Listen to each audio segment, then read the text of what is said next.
Hello, everybody. Welcome back to Hello. Tales of Agius. We're so happy to see you all. I hope you're having a wonderful week. Hope you're all looking after yourselves. Hope you're all hydrated. If you're not, go get hydrated right now while we introduce the stream. But hello, welcome in. Do we have any big announcements this week, guys? Do we have any big announcements? Do we have? Yes. We do. Yes, we have announcements. Yes. Hello. Oh, Hello. wow. It's You me. have announcements. Your announcements person, definitely not looking for what I'm supposed to read. There we go. All right. Hey, everyone. Today's ad swap is from our friends over at 5 GMs in a Trench Coat.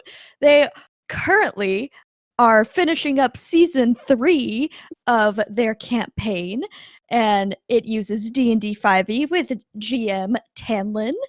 Tanlin is a lovely person and a lovely GM. The 15-episode series takes us through the kingdom of Miltaunt as Callan Amores Caldwell, Rinsado, Ander Madison, and 2.5 Horns get called up from Black Tower to find 3 items for the new Boy King.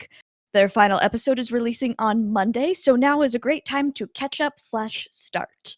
They also have a one-shot coming up with my dear friend Ra from Hard as a Dungeon, so check that out. And yeah, maybe if you go on their socials, you'll see that they promoted us as well. Amazing. Thank you very much, Abigail, for reading that. Yes, please go check them out. It's wonderful.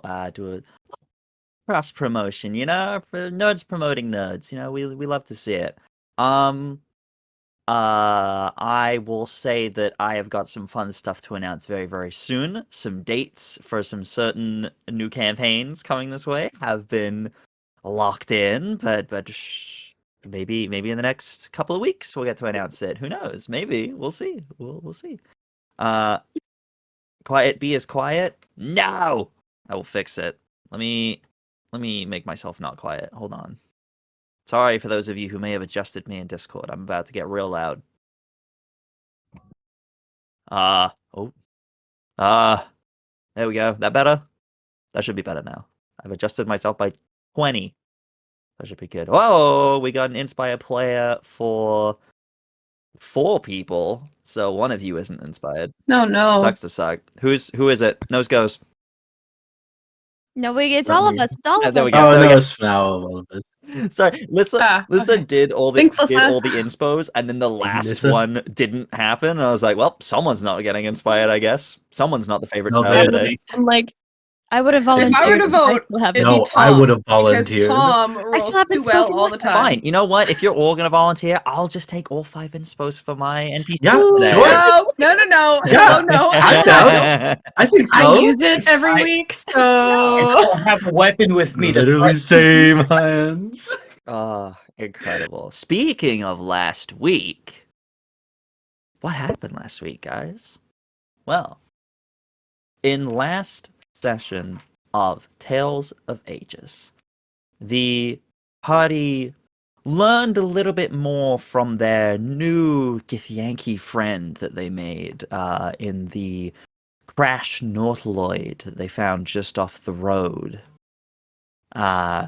They learned that Zydus came from a faraway galaxy where a war against what is known as the Beyond is taking place, something in the greater universe of this world, far, far away. But he did not recognize Aegis as a planet or anything at all about it, and through the night did not recognize any of the star patterns either, which means this is far, far away from anywhere. Many of you had many questions for him, particularly on the road. Astra asked a lot of questions about the stars, and they had some wonderful conversations about the stars, and Zydus perhaps offered that when he had the capability to do so, to perhaps take Astra traveling throughout the stars, much to Bishop's annoyance. It's fine. Don't worry about it. Everything's fine. But yeah, some other conversations were had. And then you made it roughly 2 days away from Mistral City in your long travel. You got waylaid a little bit with the sidetracking with the Mind Flayer Northloid, but about 6 days into your trip now, you came to take rest, and as you did, you heard in the distance some very interesting sounding songs being sung in a language most of you didn't understand, except for, I believe, Aridia, uh, who spoke Abyssal. Yeah. It what turned out to be some very horrible, raunchy song that was not being sung very well and was just being sung mostly to be loud and annoying. As you later found out, some of you decided to move up closer to find out what was happening and discovered a group of guards, soldiers, you're not quite sure, resting, but they had two prisoners held, a drow man and a orange tiefling woman who was the person who was singing very loudly and being very boisterous, trying to annoy the gods. Upon waiting for the crew to fall asleep, Veldren reached into the mind of the drow and told them that made their presence known and let them know that they would be lying in wait, waiting for them to go to sleep and to be ready for anything. He responded in kind and was ready to do whatever you decided to. Was willing to wait for your signal. Veldren also was able to successfully use a mage hand to unlock his bindings, but he is lying in wait for whatever plan you guys are putting into place. Veldren then also reached out to the tiefling who was less than receptive of the voice speaking directly into her mind, loudly announcing that there was a voice in her head, alerting the guards somewhat, but maybe thinking that she was a little bit crazy, just with how erratic she had been throughout the night. The group of you waited, lying in wait, as Astra was able to cast Pass Without a Trace to give you guys a lot more of a hidden space. However, as you waited later into the night, the spell faded, and Sybil and Astra, forgetting that this spell only lasts a certain amount of time, accidentally made some noise and drew attention to themselves. The guards spotting just the two of them, though. They quickly made their presence known and played the card of being two lost people in the woods who had lost their friends. And the guards decided that they would be kind to these poor women lost in the wilderness, bringing them to their fire. Upon looking a little closer, the armor that they wore that did bear the symbol of a town's guard seemed a little more scratched up, and their appearances a little more scruffy than would be expected of a town's guard to keep themselves. Realizing that these are perhaps some very proficient bandits. Sybil and Astra waited for the right moment to strike out before, in unison, taking strike at two of the guards that were awake. And it looks like an encounter is about to break out, as the last thing the guards said was to kill them. And that is where we pick up today. So, everyone, please go ahead and roll initiative. Okay. Please, please, Okay. please. That didn't suck. That's good. That's good to know. I have already rolled for them, and we have some very interesting rolls. I will say that. Oh, Okay, 17? Veldren, Oh, wait, are we... 16. 16. Sybil, 17. amazing. Okay. Aridia, 19. 19. Aridia, what is your dex mod? 14 plus 2. So you have a +2? Yeah. Okay, they will be going first. Interesting. Okay. So I'm gonna put you there. Astra, 12. 12. Bishop, 21. 21. Never mind. You will most likely be going first here. Yes. Okay. So I will start this up then.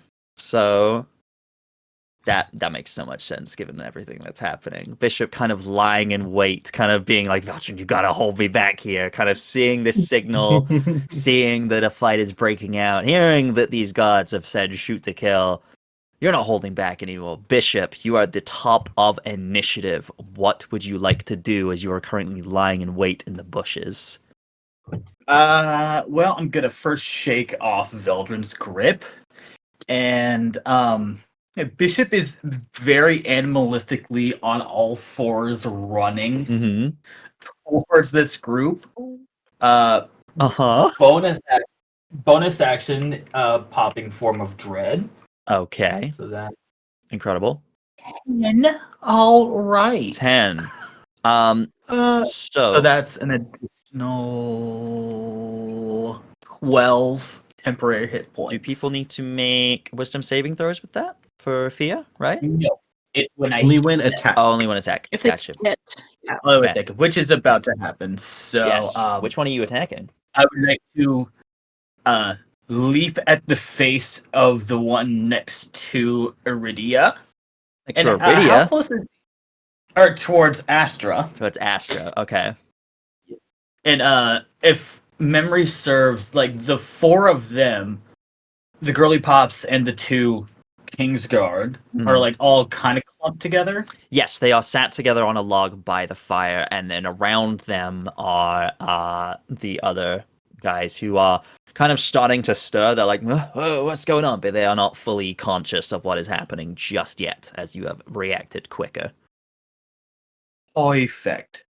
So I'm going to make my weapon attack on the guy next to Astra, and I'm going to cast Green Flame Blade Okay. to give the second guy a little spice. Okay. Make those attack rolls. So 14 plus. So just to confirm, you are attacking the one next to Astra, yes? Yes. Okay. So 14. 18 to hit. That does hit, yes. So the other guy automatically takes 5 points of fire damage. Okay. So let's And, go through them one at a time. So Yep. do the main damage for this guy first. Yes. That's 10 points of slashing damage for the guy next to Astra. Okay. 10. And then as he like takes that hit, like the bit of blood that's like kind of sticks to the sword kind of like burns away in this bright green flash and jumps onto the other guard by Sybil, Okay. and he will take 5 fire damage. 5 fire damage. Incredible. Very good. Is that you done? Or do you have more? That is me. Oh, and he Mm. is it both of them now? Since I will say because you only attacked one of them, the ability of Green Flame Blade went to the other one, but because you only attacked one of them, it will only be a fear effect against one. So he has to make a wisdom saving throw, yeah? Yes, wisdom saving throw, please. I can do that. Let me grab my dice tray. Okay. Wisdom saving throw. That is well, he's not very wise. That's a 15. Ooh, beats it. Beats it. Yeah, you kind of I think he's more you kind of coming out of the forest like that and then kind of almost going into that like bestial form, almost doesn't recognize you as a person for a moment and doesn't really understand what's attacking him, so he's more confused than afraid as he kind of like goes for his sword as you you make that attack. But that is the end of your turn. Next up isn't any of you, but it isn't any of them either. You see as this very clear signal goes off, you see the drow drops the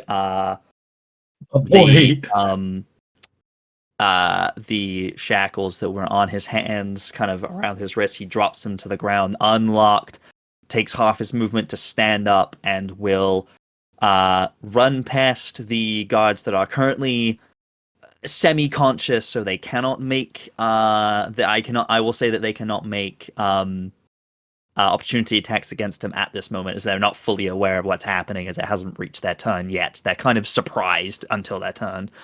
And he will run over towards the wagon where you see kind of now you kind of look at this assortment of items that were by this wagon, you know, a few kind of bags of things and items and such. You also see a very large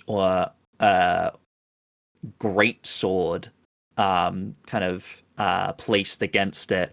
And as he reaches over and grips the handle, the blade almost starts to glow with a purple light, and runic symbols appear down the blade, glowing a familiar purple to you, Sybil.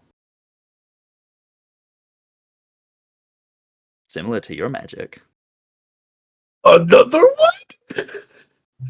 one? But yeah, he picks up the sword and will take a strike at the guard captain. He's going to make a roll. Alright, what is your...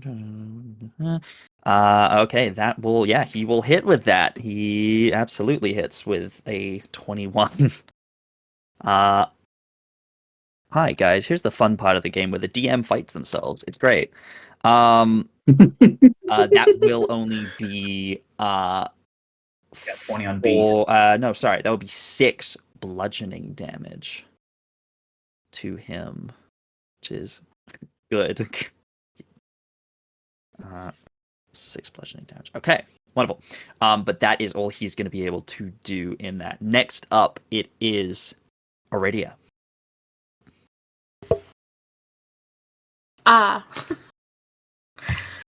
I'm going to... How far would you say they are, first off? Within 30 feet? Yes, absolutely. Easy. They're about 15 feet away from you right now. Just because I don't think I've used it yet since I'm in a different season, Mm-hmm. I'm going to face step. Okay. And can I get within 5 feet of both of them? Absolutely. You said they were all kind of clustered together. Question I just about wanna face pop step. up, like, Does it affect every creature in the range? no, I can choose. Okay, I was gonna say, because you can, but it would also get Astra and Sybil. But you can do that. You can, if you can choose, then absolutely. Is busted. This year, it's in this different season. This time around, instead of kind of fading out into a whirlwind of blossoms, she fades out into a whirlwind of like sparks off of a flame. And when I reappear, that flame kind of spreads out from me, and I would like both of them to make... It's a dex save? Dex saving throws, yeah? Well... Yeah, dex save. Okay. Dexterity saving throw, that is a 13. Makes it. And a natural 20, unfortunately. For a 23. Oh, rude. Hey, he burned it. Yep. That bandit, that could have been on an attack. That's very true. That's very true. And that would be True. very bad for these guys. That bandit, he wasted it. Mhm. I'm here for it. Yeah. Okay. That's your I'm bonus going action, to- right? Bonus action. Okay. I'm gonna take a swing at the one that Bishop did not hit yet. Okay. The captain? Yes. Yes, Yep. absolutely. Go for it. Okay. Take your swing.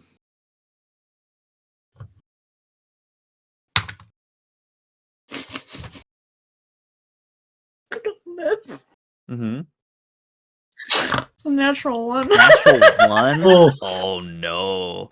Oh. Aridia, you kind of appear this kind of this I land on a rock and I kind of almost fall over. question with the deck save, so they take half damage with whatever it is. No, it's Not just with a one. this, It's just no. that. Okay, yeah. So they kind of like It's that auto, happens, yeah. and it almost kind of is to your detriment as you appear. They're still in shock, and they almost like fall backwards a little bit as you take your strike, and you just completely just whiff. Unfortunately, maybe it's that thing of you like reappear. You're not quite used to this new power yet, as is this. You've entered this new season, and you kind of reappear, and you kind of have your strike ready, but you go for it and you realize you It's dark. I miscalculated land the one shot. foot on a log and one foot on the ground, and I'm like, oh god. Yeah, you kind of like miss it a little bit, but yeah, that is that. Anything else for you? I'm here. That's it. Okay. Yep. Okay. Next up, then it is the god next to Astra and Bishop. Seeing that he now has this threat of both of you, he is going to make he's going to make ooh, yeah. I would say Bishop is the bigger threat here. So Bishop, he's going to make 2 attacks against you and 1 against Astra. So,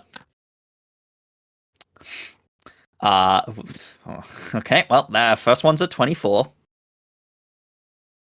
That definitely hits you.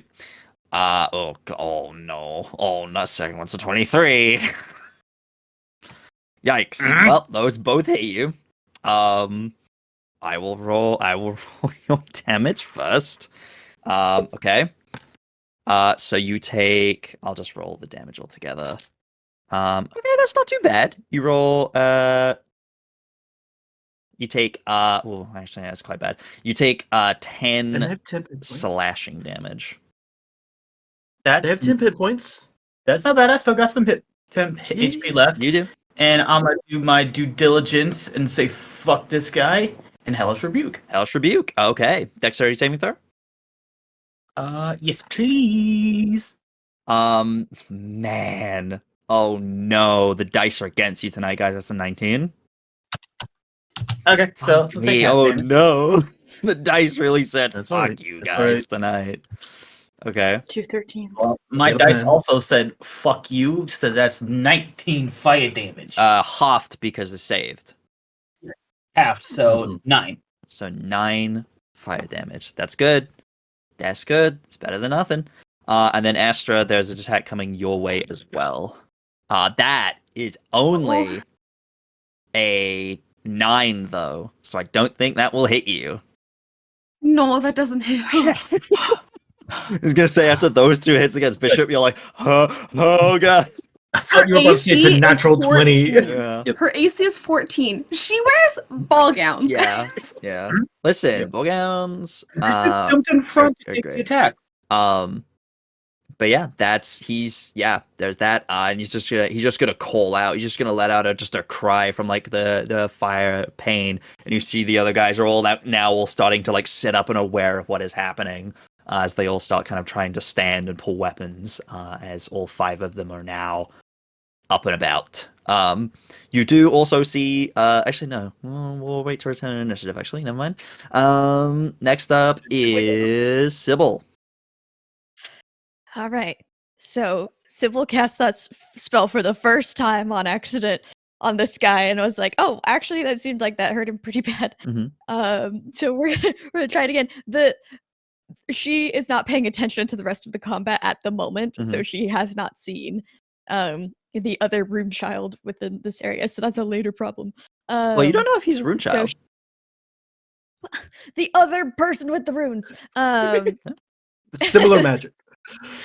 And she's just gonna mutter the incantation under her breath, and the rune on her forehead is going to glow. I'm going to twin spell against these 2 terrible people.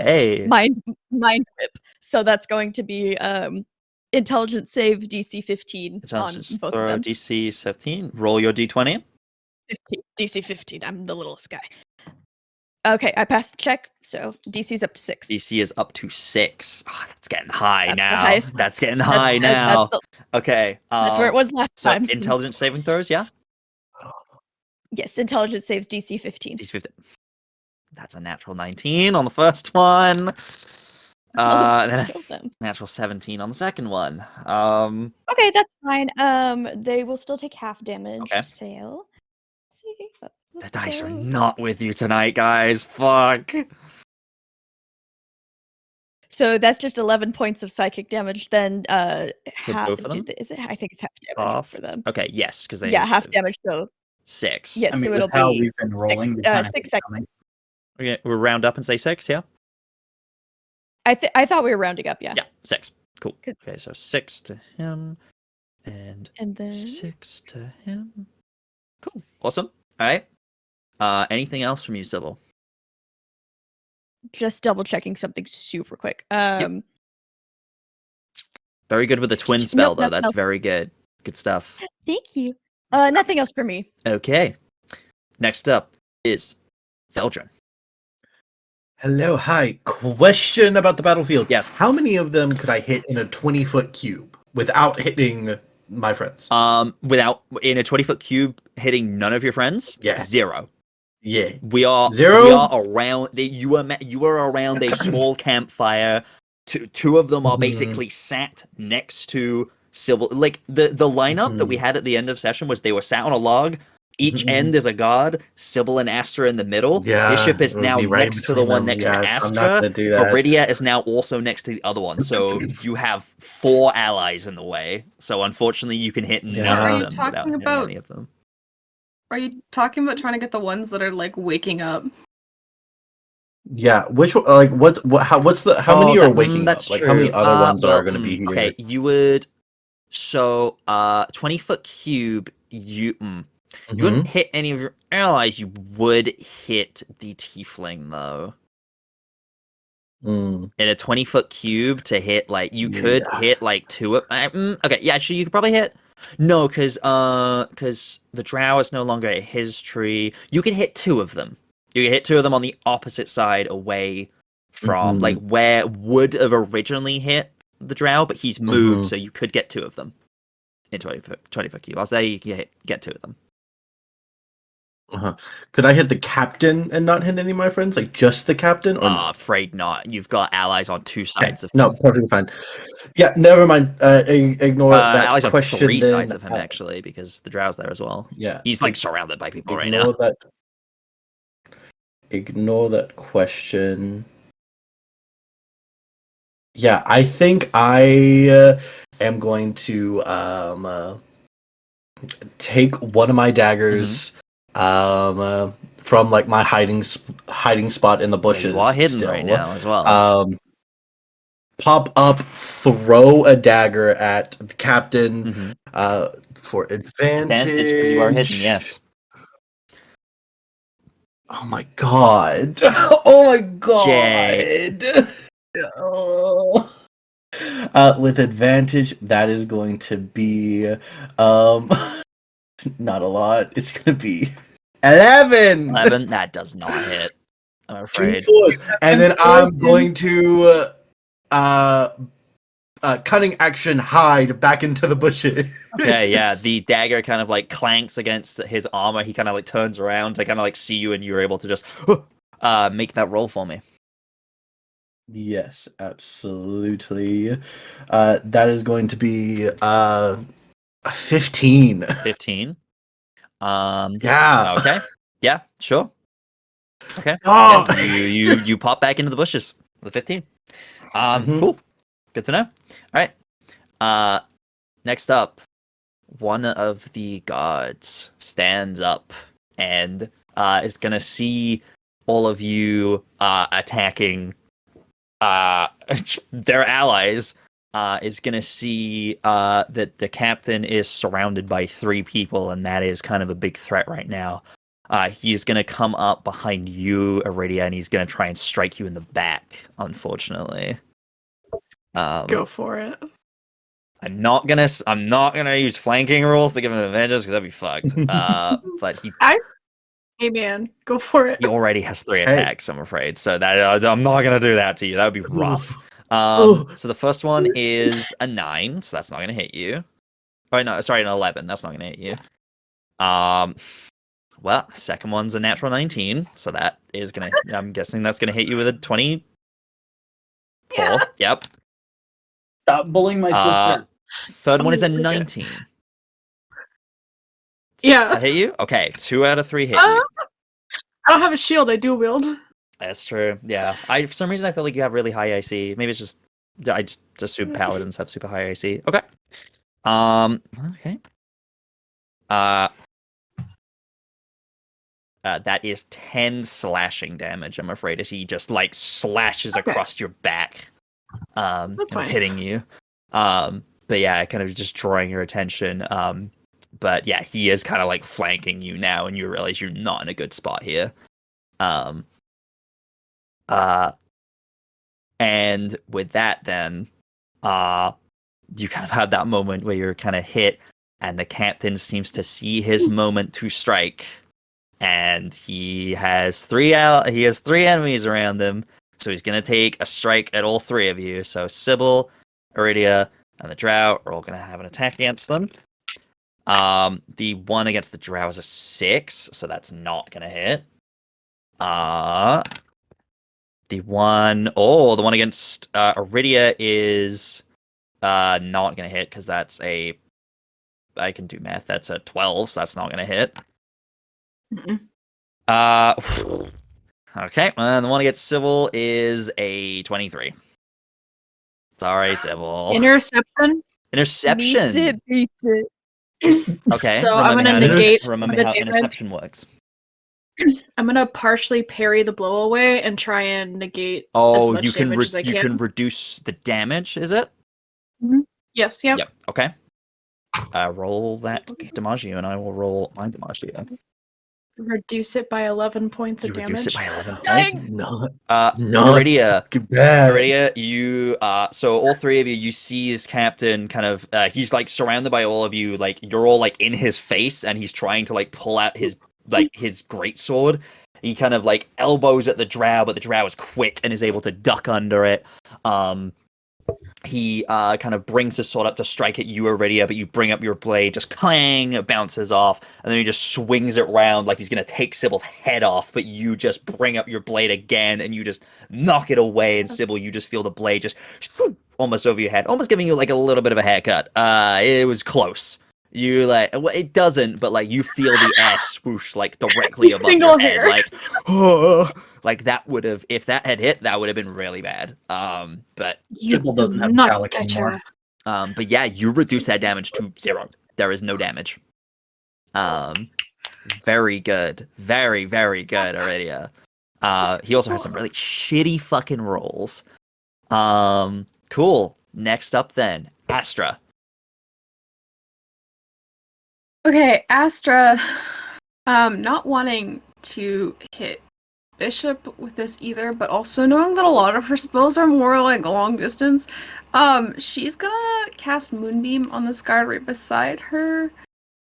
And not really she's being more careful not to hit Bishop say, as that's- opposed to not That's hitting herself, because it's a 5-foot radius, so Five-foot it's a radius. 10-foot. Oh. Yeah, so it's a 10-foot like diameter.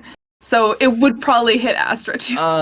No, you can. Unless there's a way that she could position You it to could, not You hit. could, yes. So, Bishop is like behind him. You're next to him. So if you put him like 45-degree angle, like away from you, you could get it so it's getting the ground and him. It would just be like directly in front of you guys, basically. You could do that. Astra could also move next to Bishop as well. She already is. Not leave threatened rain. Oh, I thought they were across from each other. My bad. No. Bishop is like next to Astra. It's like he's in the middle. He's like, if you're looking at like sorry, we haven't got a battle map for this, but like if it was a battle map, like Bishop is the south part of like the guys in the middle. Bishop is at the south. Astra is at the west. But they're like directly next to each other, so they're within 5 feet of each other. Never like, yeah. eat soggy You- meat. Okay. God. I love how everyone has a different version of that to work it out. It's so funny. Never eat Yeah, soggy wheat. north, I've never south, heard that east, one. west. Yeah, I Mhm. know. I know that, but Wow. like Alright. everyone has a different version of it. No, Anyway, that's what mine is. Never eat soggy wieners. what? Never eat soggy waffles. Never eat soggy waffles was Oh ours. my god. Anyways, I need a Constitution saving throw from this God guy. damn. Okay. Natural one. Fail. Oh my god, slay! I love that for him. Slay. No, no. Moonbeam Many this times. bitch. Slay! No. Okay, not too good. It's only 10 points of radiant damage. That's pretty good. That's pretty good.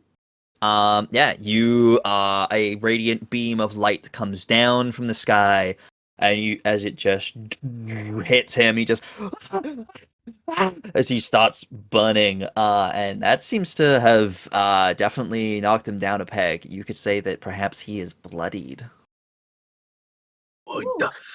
Astra, because she was kind of like sitting before, she's kind of gonna like try to scoot out of the way. She's a dumbass. Are you moving away from She's him? backing up and getting the fuck out So of he like gets backing a up more. so Yeah, he does in fact get a opportunity attack against you. she's a dumbass, and I love her. Okay.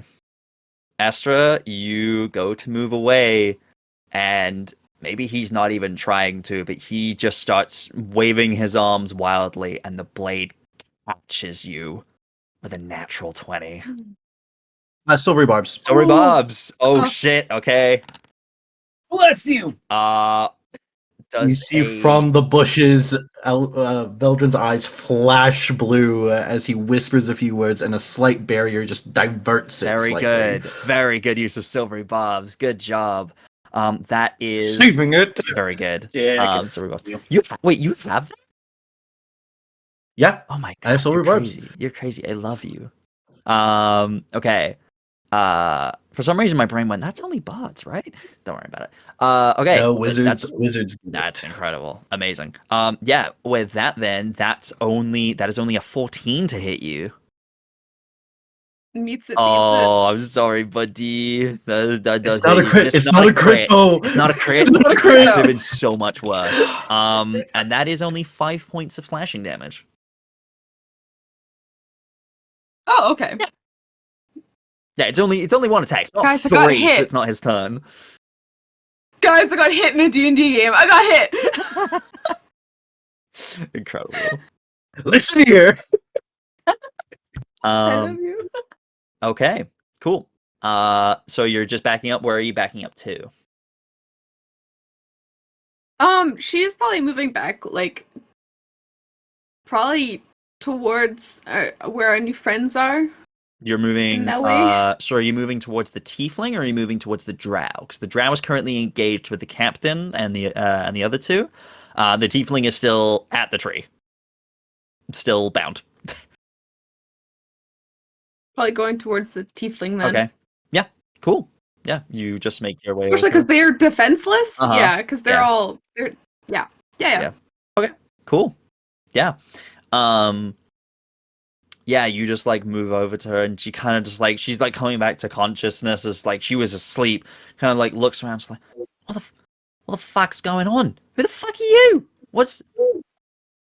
It kind of like looks. Astra. Okay.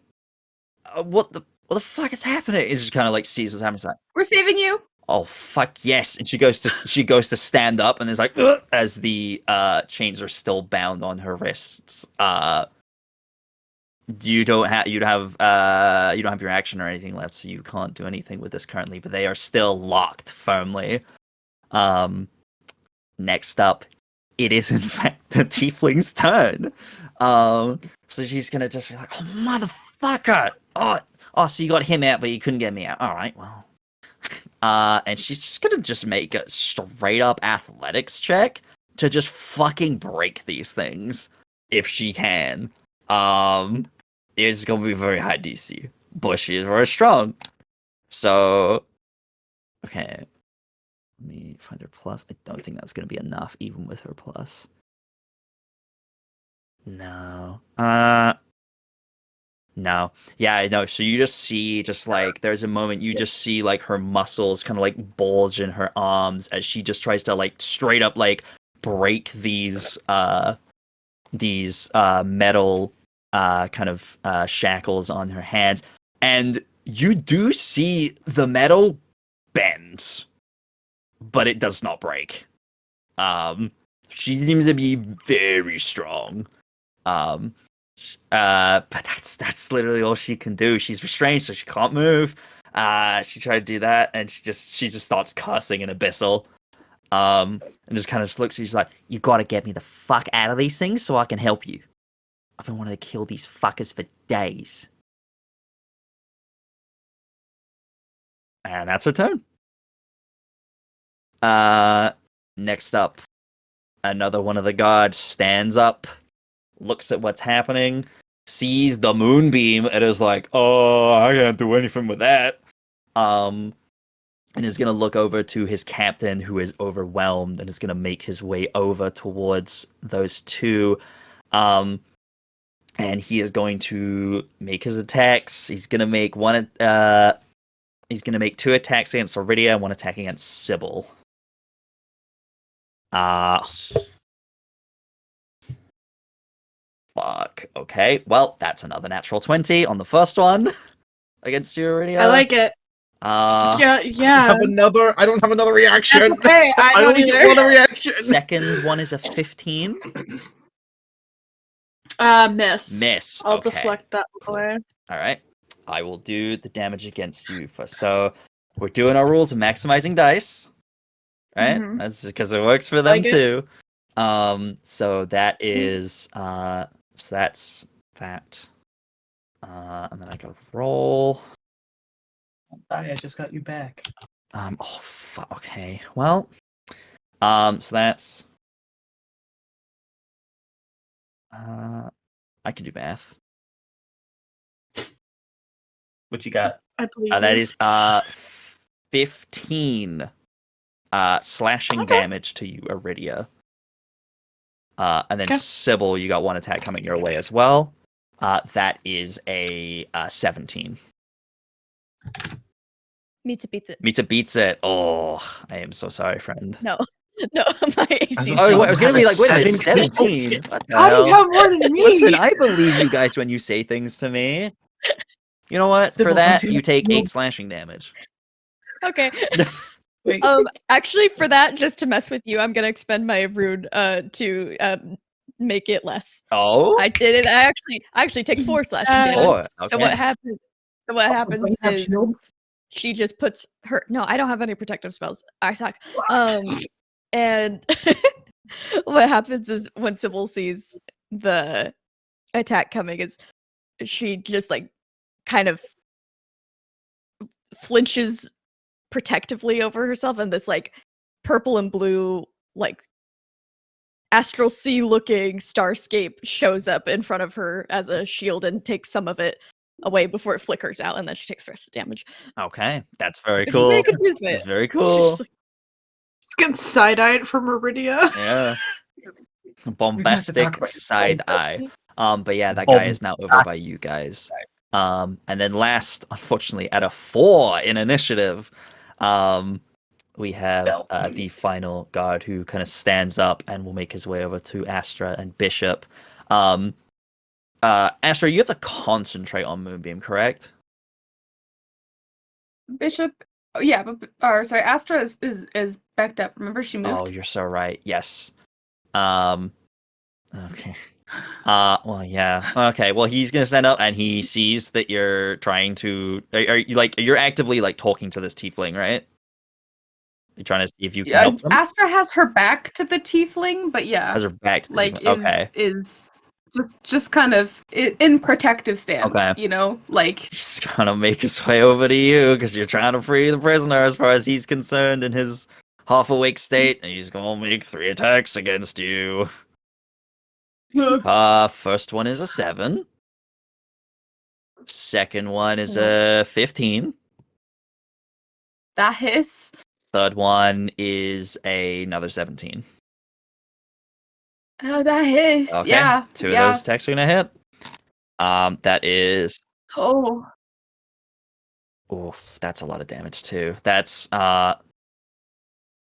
12 slashing damage to you, Astra. I'm just a girl. Yeah. Yeah. Oh, no. Um Oh, she's still up. yeah. She's still Yeah.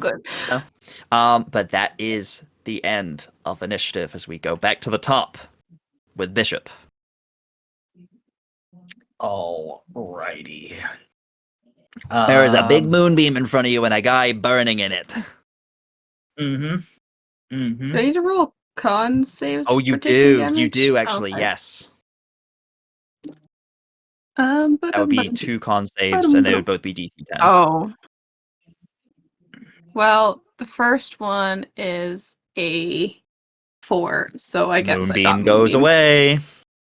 He is no longer burning in front of you, Bishop, but he looks messed up. Mm-hmm. You ruined my dress. And how far is the? No.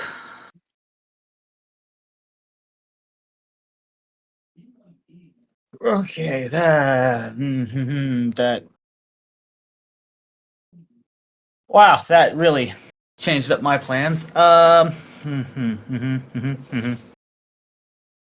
This guy is bloodied in front of you, I will say that. You could, Mhm. if with, I know how much damage you can do, you might be able to finish him off. But what would Bishop do?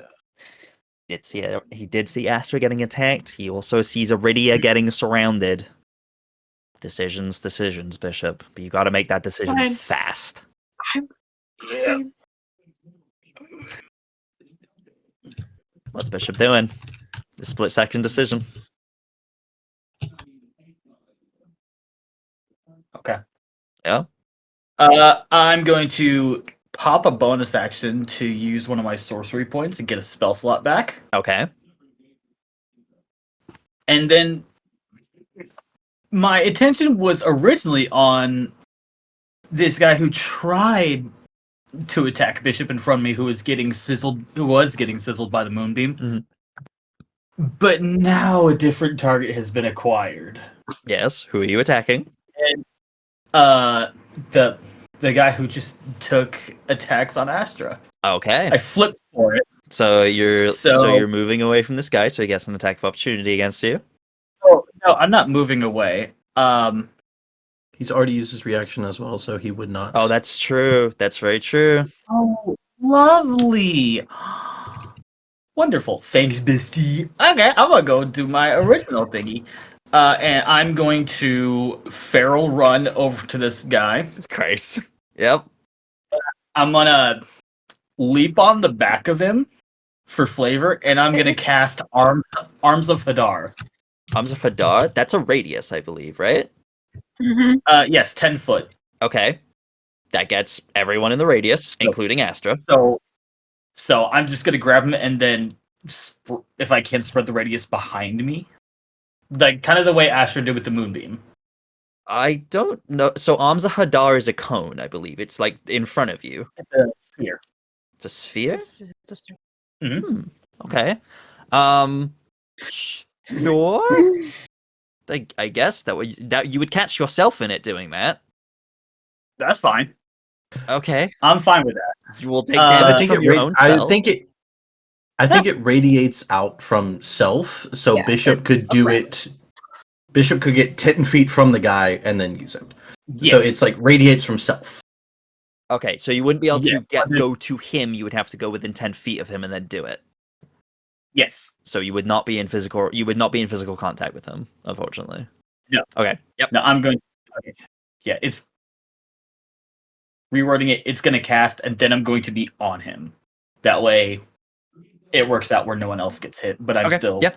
nailing with him. Well, I mean, yeah, you can hit him with the spell from 10 feet away. You physically would not be on him with this spell. Right. I just gotta I think clarify they're meaning that. they're gonna use their remaining movement okay. after the spell. Yes. How long does Arms Yes, of Hadar last? It is it's just a round. I think it's instantaneous. Yes. No, I mean the casting is instantaneous, but how long does it last? It's an instantaneous duration. Okay. It's one so and it goes away immediately. Okay, just making sure. Just making sure. Yeah, I got you. So I Our need spells. from him a strength save. Strength saving throw. Jesus. What is with my rolls tonight? 21. Yeah. Yeah. Sorry, buddy. Well, he'll still take half damage, Okay. but he doesn't get the secondary effect, which would have been great. So he takes. Ooh, very lovely. So 5 points of necrotic damage. 5 points of necrotic damage. Okay. Very good. And then you're taking the rest of your movement to move up to him. Yeah, to move up to him and just like from behind him in his ear. You're going to die tonight. Shit. Damn. Okay. That certainly gets his attention. Next up, it is going to be the Drow, who is going to make a single attack against the captain. But he rolled a natural 1, so he misses entirely. Yeah. I think actually, you know what? He sees you cast your magic, Sybil, and there's a note of recognition, and his eyes go wide, and he kind of just seems to distract him for a moment, and he just misses. So he seems to recognize a familiarity of some kind.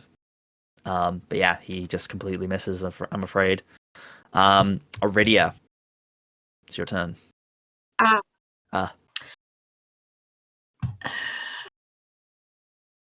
Sybil, how do you look? Are you Gucci? I'm doing good. I've taken 4 points of damage this entire time. You're fine. I'm good. Okay. Never mind then. I'm going to bonus action second wind. Okay. Roll those hit points. Ooh, nice. I'm gonna take 10 back. Solid. And then I'm just gonna swing again. Okay. At which one? Because you have several people around you currently. There's a guy behind you. There's the captain in front of you. What are you The doing? one that got through and actually hit Sybil. That would be the one behind you. Yeah, I'm just gonna turn and swing. Yep. As I go. Go for him. It's a natural 18 plus That hits. 7. That hits. Yeah, absolutely. Roll damage. Okay.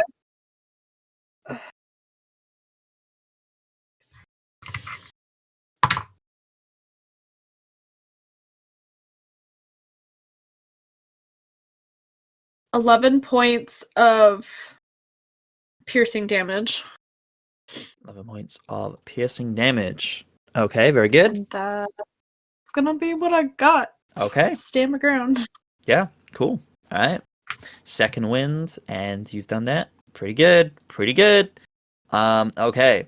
Next up is the guy who is no longer burning in Moonbeam. He's very disoriented though, and he's just kind of like patting himself down, just like trying to get over the radiant damage that he's just taken. His clothes are ruined. He just looks around, kind of looking. He's just like, where did that guy go? Where did that guy was just around? And he sees you go over to his friend, nearby the remaining prisoner. So he's gonna make his way over to you, Bishop, and he's gonna make 3 attacks against you. I'm not even flanking because fuck, that's gonna be rough. This is already rough. That's a 13. First one. Yep. Natural 15, so a dirty 20. That'll hit. That'll hit. Okay. Shield. Shield. That beats the 20. Yep. Okay. That makes it a 21. 21. Incredible. There you go. You blocked that. And then the third one is only with shield up. Yeah, that would not be a 21. So I only rolled a 14. So all 3 of those do not hit you, Bishop. She's still kind of disoriented from that. He's able to just like bat it away. Kind of maybe some of the tendrils from the arms of Hadar kind of coming out of your back, kind of batting him off. Just look at him. Just give him the eye. Just incredible. Love that. Okay, next up, Sybil. Okay. Okay, here we go. We're gonna. I need to be doing more damage. Okay. Okay. Since it seems like they're rolling incredibly well, Yeah, they're rolling so good. Oh god. I'm going to. I guess I'm gonna do the roll this time. I'm going to twin spell Witch Bolt on the one's on the captain, and then one's gonna be on the one that Aridia is engaging with. Okay. Um, Roll your d20. and so, okay, DC is 6. okay, yep. Now it's 7. I Now rolled it's a 12. 7. Okay, very That's good. the highest it's been. Oh, Woo! new Okay. record, 7. New record, yippee! Okay, so now I'm gonna roll hit. Mm-hmm. Okay, that's a 20 total to hit. Yep, that hits. Which one are you hitting with that and one? then the captain, and then the other one was a 19 total. Okay, yes, those both hit. Very good. Okay, so that's gonna be 2d12. Okay, so that's 9 lightning damage, and then the spell holds for right now. And so it's just 2. So 9 to both of beams of- them. Yeah. Okay, let me. So there's just 2 beams of 10, lightning that she's holding 9. onto from the glowing rune on her palm. That's fucking cool. Yeah. You send that out. You just like both hands, like Emperor Palpatine style, just both hands out, lightning coming out of both of them, striking them both. The captain kind of like grimaces, but does hold on. It does seem to have affected him though, as he is also starting to really struggle. The other guy is like, he is now burning yet again, from a different kind of burning this time. First it was the sun, now it is lightning. He is not doing well for burns right now. This is the one. That's the one Aridia is engaged. Oh, in, the one that Aridia is other- engaged in. My bad. Never mind. I will give him his hit points back. The one Aridia is engaged with is this one.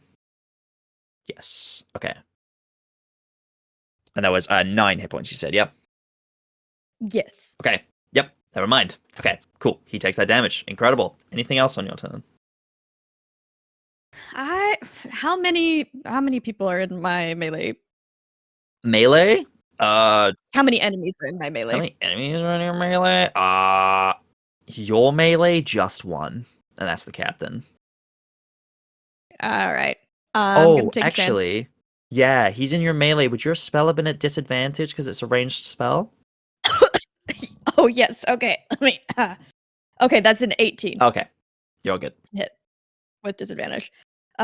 Sorry, I choked on nothing. I'm gonna take a chance and back up. Okay. To try to get out of this like pile that's happening. Mm-hmm.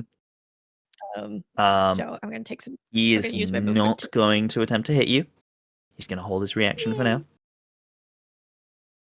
I don't trust like that, that. but also that's okay. I will take it. He might need it. There's a so lot I'm of gonna- people around him right now. Yeah, I'm gonna take as much movement as I can to just skedaddle. Okay. Yeah, you can skedaddle. Are you heading more kind of in Veldren's direction, or are you moving like fully away from the fight, or are you moving somewhere else? No, I'll go towards Veldren. Go towards Veldren? Okay, yeah. Yeah, you head kind of over towards the bushes, and you are able to kind of get away, maybe sort of like 10 feet or so, kind of out of the range of the fight, and kind of able to take a survey of the field. Speaking of which, Veldren, it's your turn. You're You're muted, muted. bestie. Mark it off your bingo cards, everyone. Seeing Sybil back away from the fight, Veldren is almost like passing her on the way to almost like take her spot as he's going to come up next to the captain with right across from Aridia to go for flanking. Hell yeah. Booming, mutter a few words under his breath as the rapier in his hand starts to like suddenly vibrate as I cast a booming blade. Booming blade, incredible. That is going to be 25 to hit. And you're hitting which one? Sorry, The captain. the captain. Okay, 25 The to hit. Yes, there's captain. nothing you can do about that. Yeah, that hits. 25 to hit. So that will be sneak attack because of the advantage. Exactly, yeah. How much sneak attack do I get at this level again? 2d6. Plus a d8. Okay. That's going to be 20 points of piercing damage. Piercing damage, Yeah. Okay. Yeah. It's just like the vibrating blade. And if he moves, he takes another d8 of damage. Okay. Cool. So it was 20, you said, yeah? 20 points, Okay, yes. cool. Yeah, you like stab and like you were able to find a weak point in his armor. And like that takes a serious chunk out of him. He is not looking good after that. You really, really get him with that. He kind of like flicks around and looks at you, kind of gritted teeth, kind of maybe like a trickle of blood kind of out of his mouth. He's not looking Oh, good. hello there. I'm gonna kill you. Yeah. Anything else on your turn, Veldren? Are you staying right there? No, that will be my turn. Because Aridia's right there, and Aridia's taking some hits, so I want to be an extra target. It's okay. No, it's not. It is what I am built for. Okay. Speaking of Aridia, the one that stabbed you, it's now gonna get his turn. Yeah, is it all right? Is it all right, And Aridia? you turn to face him, yeah? Yeah, I did. I swung behind. He's still focused on you then because you look like the biggest threat here. He's gonna make 3 attacks against you. Dirty 20. Yeah. 24. Mm-hmm. 7. How are you That one will looking? miss.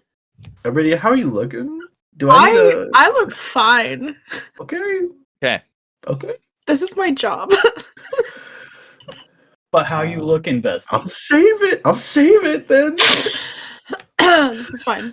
Hey, Jay, could you use it? Okay. That's I'll that save is 12 slashing damage. Yeah, fine. We're golden. But yeah, that's all he's gonna do. I take it with a grin, trying to Take it freak with a him grin. out. Yeah, you do that. The captain looking around, it's his turn now. He looks around, he's kind of getting desperate now. Kind of looks around. Sybil is backed up. Veldren is right there. He did, yeah. Just said he was gonna kill me. He said he's gonna fucking kill you, Veldren. He's gonna make 3 attacks against you. Yeah. He's gonna fucking, I think I've done the most damage. I think I've done the most damage in one hit against him. Okay. So like, first one is you have a low AC, don't you? That's a 12.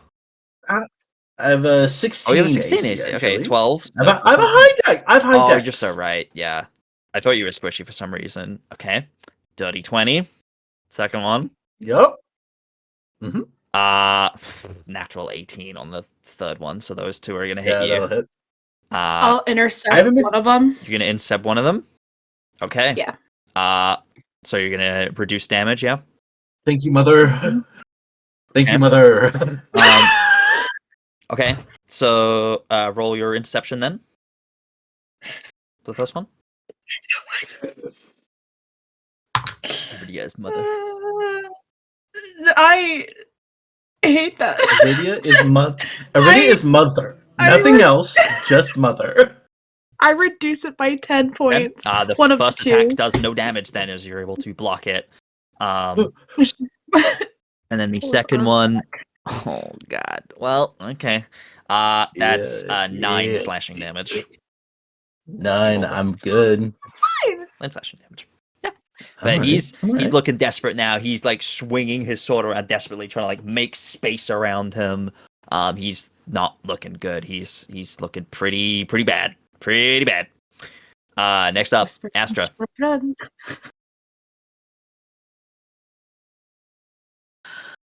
Okay, for one of the first times in Astra's life, she kind of feels like a little bit cornered, and she doesn't know what to do because she doesn't have like spells, that many spells prepped. So she wants this person to fear her, Okay. and she's never really had this like feeling before. Mhm. So I don't even think she's really thinking about it. I think it just kind of happens. So as her action, she's gonna use her necrotic shroud. Okay. So her wings are gonna come out and her eyes are gonna go black, and I need them to make a charisma saving Is throw. that everyone in a radius? 10 feet. 10 feet? That includes Bishop. All within 10 feet. So Bishop, I need you Bishop's to roll fine. it too. That would be Bishop, so that's are you near that's form? but that's both gods, that's Bishop and the Tiefling. All need to roll it. Bishop Oh, could be I don't immune need to to fear roll in it. his form. I am immune to Oh, fear. you are, aren't you? Ah, you motherfucker. I forgot about that. But yeah, everybody else is seeing Astra's skeletal wings for the first time, Okay. as her that's fine. eyes are black. Okay. Poetins Uh, tells. So that's so wisdom save, yeah? Or charisma save? Charisma. Charisma save. 8 on the first one.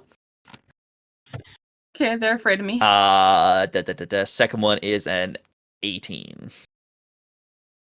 They are not. That's the one that's further away. Thematically, I say that's the one that's behind Bishop and is more engaged with Bishop and isn't really looking at you. But the one that's next to you is like, and he starts moving away with these skeletal wings come up.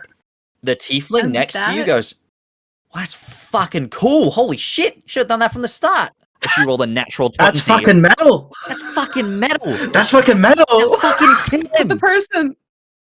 the person running, it's like that's the reaction that Astra has had her entire life. She literally Oh, just looks. Christ. She just looks at you. She's like, "That's fucking metal. Now get me the fuck out of here!"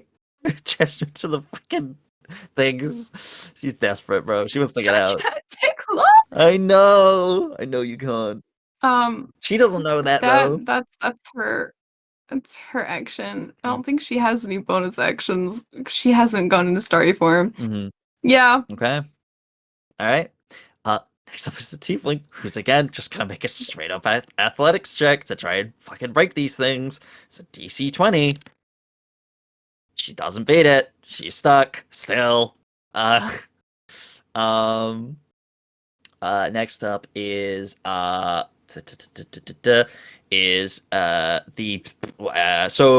he's afraid of you, so he has to. So remind me, is that a has to move away from you, or has to spend their entire turn moving away from you? I know there's one where it's like you. There's one where you have has to... disadvantage on ability checks and attack rolls while in source sphere. Cannot willingly move closer to Astra. So it's not that I have to spend my whole turn running away from you. Got it.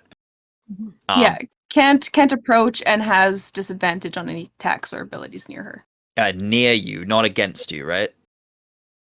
I mean, Is it because there's is it? I'm reading the thing on D&D Beyond. Yeah, I just want to make sure. While she's within line of sight. Okay, while she's within line of sight. Well within line of sight. Okay. He's gonna turn away from you then, like afraid. And is gonna attack Bishop. But still you're technically not in his line of sight anymore, so he still has disadvantage. No. So like line of sight means like if Astra was behind like cover, a lot of times he would still be able to. He would still be within line of sight. Okay. Yeah. of No. Fair Astra. enough. Fair enough. Yeah. Okay. So he's still gonna. That's how I generally roll it, but That's I could fair. be wrong. That's fair. I could be wrong. He's still actually. Yeah. He's afraid of you, and I think because he's afraid of you, he's probably gonna attack you then. But it's disadvantage, so that's good because that was a 19. Okay, well that's not much better. That's 17, so that's 22. Oh, that hits. He's you, buddy. Sorry. That's 8 slashing damage. Oh, slay. Yep. We're not doing so hot, champ. I got you. Noted. Noted. Yep. That's so he's gonna make. Yeah, he would make a second attack against you. It's disadvantage though. 17. 4. So that's 9. So the second one does not hit you. And then I think the third one he will make against. Oh, would he though? I'm gonna. Odds or evens, Astra. I mean, I mean, I did. You You hear are from the Azir source that of he was his gonna- fear. Hold on. Odds or evens, Astra? Odds. Odds. May the odds be ever in your favor. I'm afraid the odds are not in your favor. That was a 1. So he is going to make his last attack against you. It is at disadvantage, though. Damn. You 18. can call Astra through. 17 again, so that's a 23. Silvery barbs. Silvery barbs. Silvery barbs. Just to roll again. Roll again. Can you- take the lowest? Can you do that on it? One that's already disadvantage? Yes, Okay, yes, never mind. I All right. can. It doesn't invoke disadvantage. It's so broken. So that is that's lower, but I think it still might be over your AC. That is 17 total. Yeah, that still hits. Astra. All right, here we go. I'm gonna give advantage to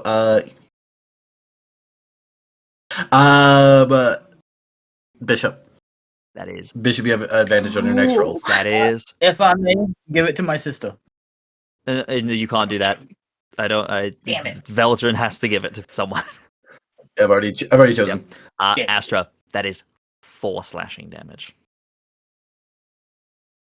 Okay, she's still up. Still up. You're Okay. still up, Bestie. You're still going. Okay. I rolled a Okay. 1 on my d6. Yes. But you are still up. You have how much left? 4. Oh, Bestie, you're trying. still up. You're still I'm going. trying. That your dress is messed up. I'm It's trying. the dress is fucked. I'm afraid. I know the worst crime. And then the last one is the Yeah, it's one. that thing kind of like a tank top looking. The other one like a is tank. the one that is behind you, Bishop. So he's gonna attack you. He's gonna make 3 attacks against you. 22. That'll hit. 22. 24. That'll hit. And 18. Nope. Nope. No, because shield's still up. Nope, it's not? Is it? No, it wouldn't be. It would have gone away at the beginning of your It turn. would have gone away at the It would have beginning of your gone away turn, at the yeah. beginning of your turn. You do still Right. have And you your have your turn at the reaction. You top. could do it again, but Yeah. it goes away when it gets back to your turn. Right. I just think I thought I popped it when the dude. You have came- not popped it. You've not yet. popped it yet. You popped it last round. This guy attacked you. This guy Mhm. attacked you at the bottom of initiative last time. You shielded. It then was immediately your turn Mhm. as we went back to top of initiative. So shield is gone, Yeah. I'm afraid. It's I'll just pop it again. unfortunate Again? in the Okay. timing. So that third attack does not hit you then. But Yeah. these first 2 are going to hit you. That is 5 slashing damage, and then Mhm. that's an additional 7 on top of that. Okay, so 12. 12, yes. I'm Looking, out Bishop. of my temp HP. Oh, you're out of your. Damn, how much temp HP does that thing give you? Damn. It's 12. just a good bit. That is crazy. good That's good bit, though. yeah. That's good. All right. I always pop it, baby. Okay. Back up to your turn as we enter round 3, top of the round. Bishop, your shield goes away because it's your turn, but it is your turn. Mm-hmm. Yeah. You have these 2 I'm- guys either side of you. One is attacking Astra. You see the skeletal wings from Astra. And then this other guy is attacking you as well, actively stabbing you in this moment. Beautiful wings, just like I Mhm. remember. First things first with my action. Quick question. Yes. The guy between myself and Astra, how does he look? The guy between Does he look you and fine? Astra, he looks fine. He's not really been hit yet. He's been hit a couple of times, but not much. Okay. In that case, I'm going to use my bonus action to cast Hex on him. Okay. And give him disadvantage on dexterity. Dexterity. Okay, so if he has to make Dexterity. any kind of dex check, it's not save, Yes. dex check. Okay, Yes. cool. Yep, you cast Hex on him. And then I'm going to hit the same guy with a green flame blade. Grand flam blob. Green flame blob. Grand flam blob. Green flame blob. Blah, blah, blah. Rah, rah, rah. That is a. Well, it's not a natural 20, but it is a 22. 22 does hit, yes. All right, and that fire damage is going to go to Chucklefuck, who's been trying to stab me in the back. It has to be within 5 feet, correct? Isn't he? He's not. He's behind you. Oh, yeah, so it's like 10 So it's feet, 10 feet, technically. 'cause he's 10 feet behind from you. like the Yeah, target. he's flanking you. Yeah. So he's 10 feet away.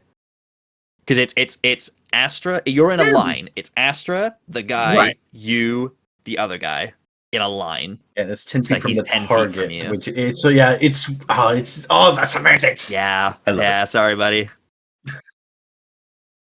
Yeah. Sorry, I know it's harder to show because we don't have a map. Yeah. Balls Yeah, and anus. sorry. Okay. You can have your green flame blade back if you would like, because it won't, or because I know it doesn't do at this level. It yeah. doesn't do any extra damage, does it? Unless it's to the other target. No, it doesn't. Yeah. Next level. Yeah, that'd be great, because that actually does a thingy. Okay. Gives you. Oh wait, what does it do? Give you a thingy? No, it wouldn't.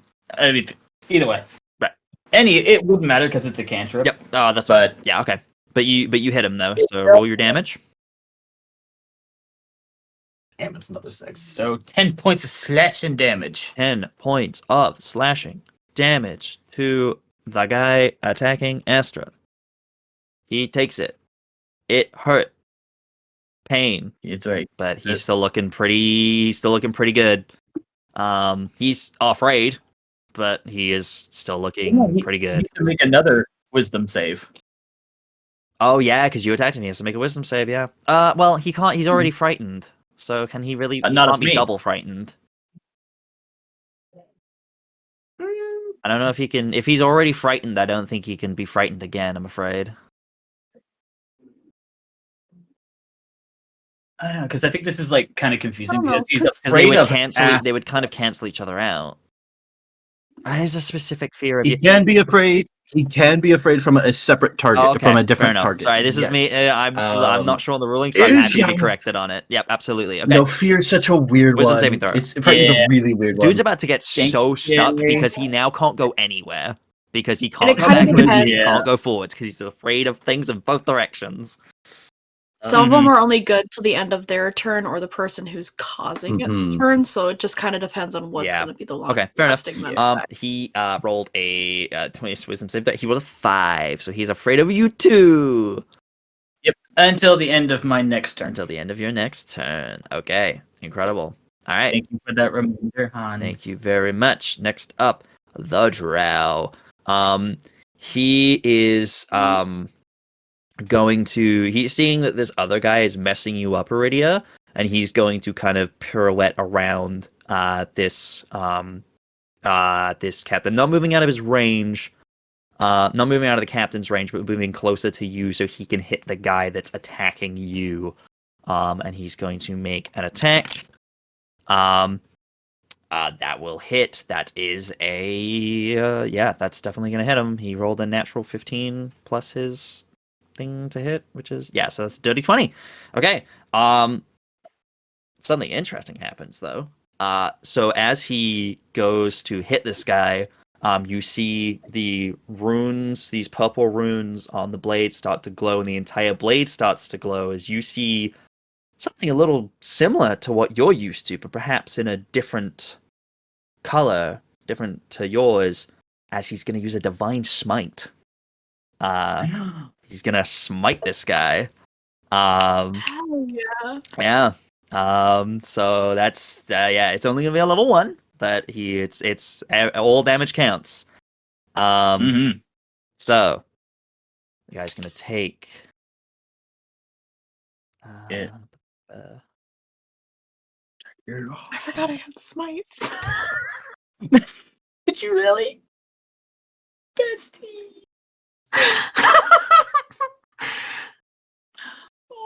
Oh no, sis. fine. It's okay, you'll get him next kidding. I time. love you. Hands That up. was I'm really kidding. I good love you. paladin. That just means you have so much you can do the rest of the combat. Mm-hmm. Yeah. I forget cunning action all the time. I don't think Jay's used cunning action once. It's like, I wow, think this my is the damage first feels time really Jay's low. done it. I used it to hide. So I used it to hide 7 today. slashing, and then he's gonna do his 2d6 radiant. D6? It's d8, right? Is it d8? Yeah, it's d8. My bad. I'm silly. Get you busy. My bad. I realize I have this set up incorrectly, so that's my bad. Let me roll this. 2. Oh. 8 and then an additional 10 radiant damage. That fucks him up pretty good. Yeah, he gets a good old hit off. But yeah, he lands. His strike hits true. As he's going to get that big old hit off. Next up, Aridia, it's your turn. As you see this, reminded of your smites. It's like, I could do that. Is that the So you have which of the two is looking rougher? the captain. Captain's on like his last legs. Captain's like on his last legs. He's got you guys to deal with. And then there's the other guy who just took a divine smite hit, but is still looking pretty good. The captain does have a witch bolt going on him. That's though. true.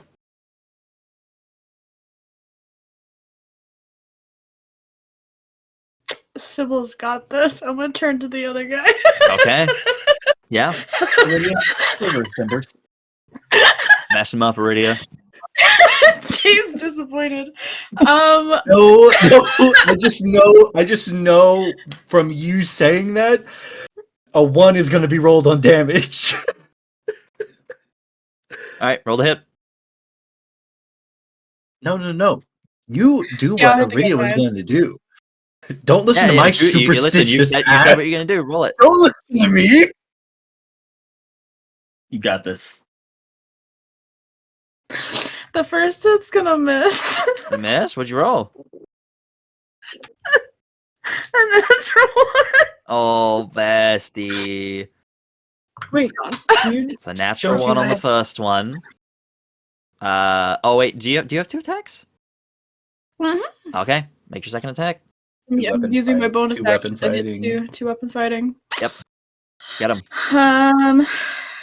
21 to hit. 21 does hit, yes. I was like, wait a minute. I had to double check something. Aridia- I'm gonna define smite. Divine smite. Hands was Get gonna him. go, excuse me? Get him. God, that's where I was at too.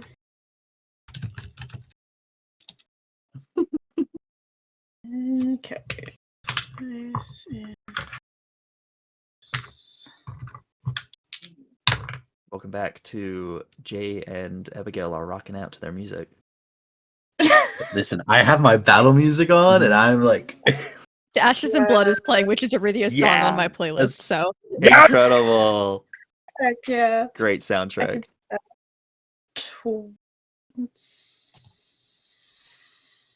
Mm-hmm. 17 points of damage. 17 is just total. That's everything together. Yeah. 17. That's radiant. Incredible. Yeah, you have this Slash. moment where you're kind of like, oh yeah, smites.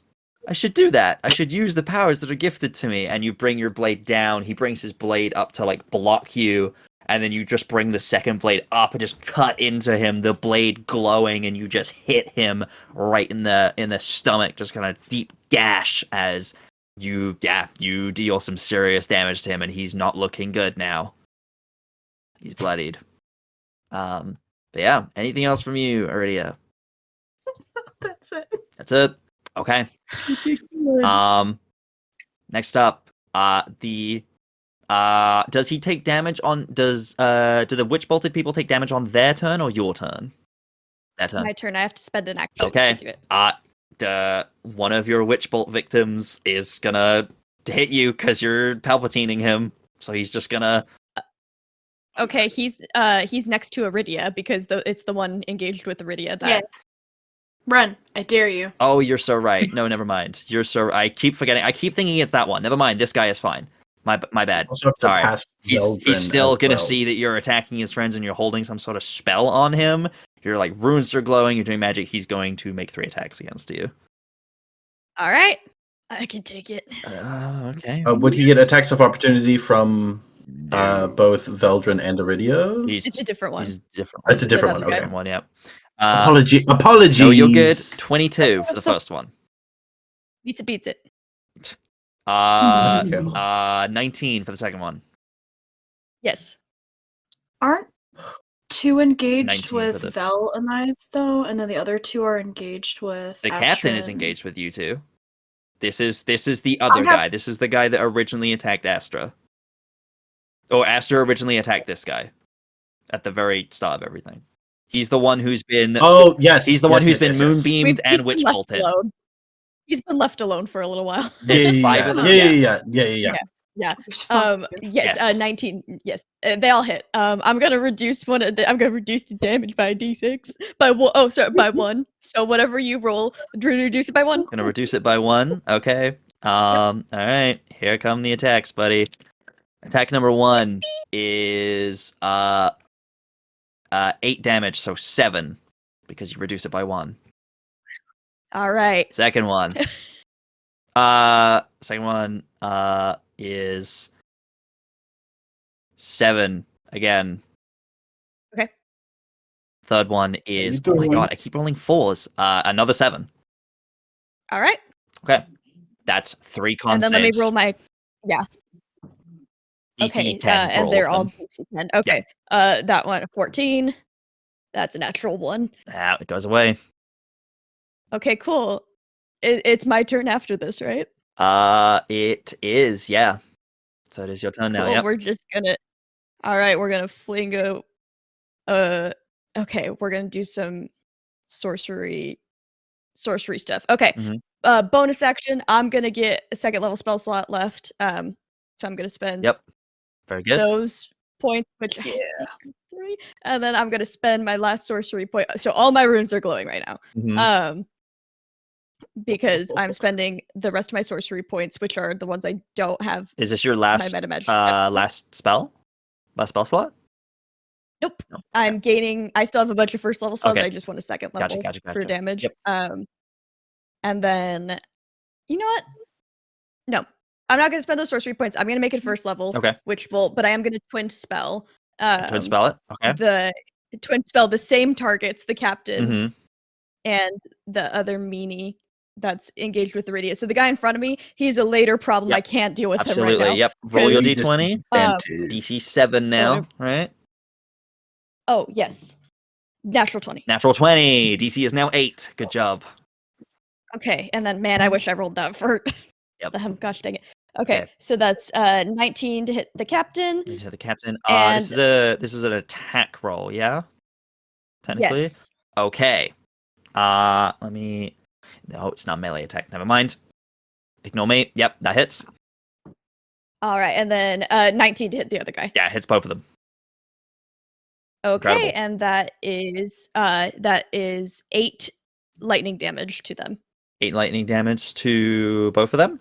Both of them. Yeah, Okay. they take the same damage. Let me. Sorry, I'm trying to make sure I'm giving the damage to the right people. 8 damage to that guy.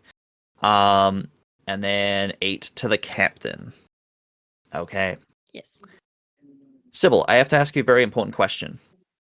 Oh no. Have you killed anyone before?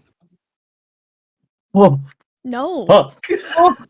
No, Sybil has never killed Shit. anyone. Sybil, Oh, your runes are all glowing. You're in desperation. People are attacking you from all sides. This is a full-blown fight you're in. All of your runes are glowing all across your body. This attack comes in. You lose concentration, and the magic goes away. And you're like, no, I have to keep this going. And you let out that blast again, and you set it in both directions, one towards the one attacking Aridia. You see him reel a little bit, but he's still going, still in a lot of pain, still looking pretty weak.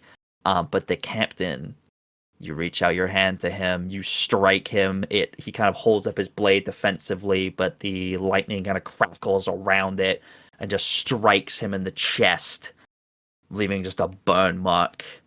And he drops to the ground, a smoking heap, dead. She lets out like a very startled yell, just like a Mm-hmm. But he is gone. That's her turn. Yeah. Anything else on your turn? No, Nope. because I can't heal myself. So, and if I step away, he's gonna knock me out. So I'm just gonna stay here. Okay. I'm very hurt. Veldren, your turn. I think Veldren's eyes go wide, seeing the man in front of him die. But he's like, he's in Veldren's head, like, I think he's freaking out slightly, but he takes it, compartmentalizes it away for a later time. Just like, I think Veldren's mind just switches into logic for a second of like, we can deal with this later. Can't panic right now.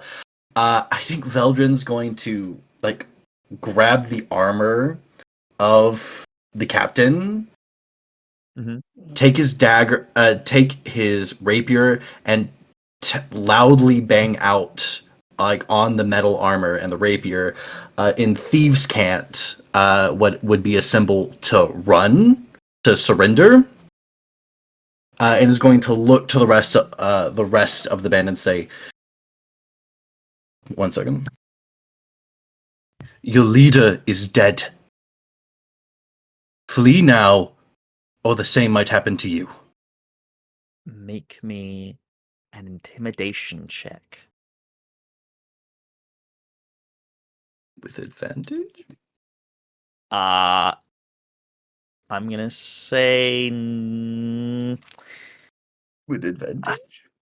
You know, you did the thieves' cant. The Yeah, thieves' you know cant what? and the dead Yeah. body and the dead You body. know what? Sure. Yeah, I'll give you advantage on that one. Yeah, that's good. That's good.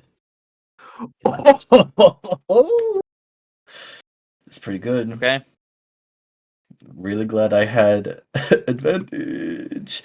That's going to be a 21. 21. Okay. I'm going to add my inspiration to it. Okay. 24. 24. Okay. I'm gonna make 4 rolls.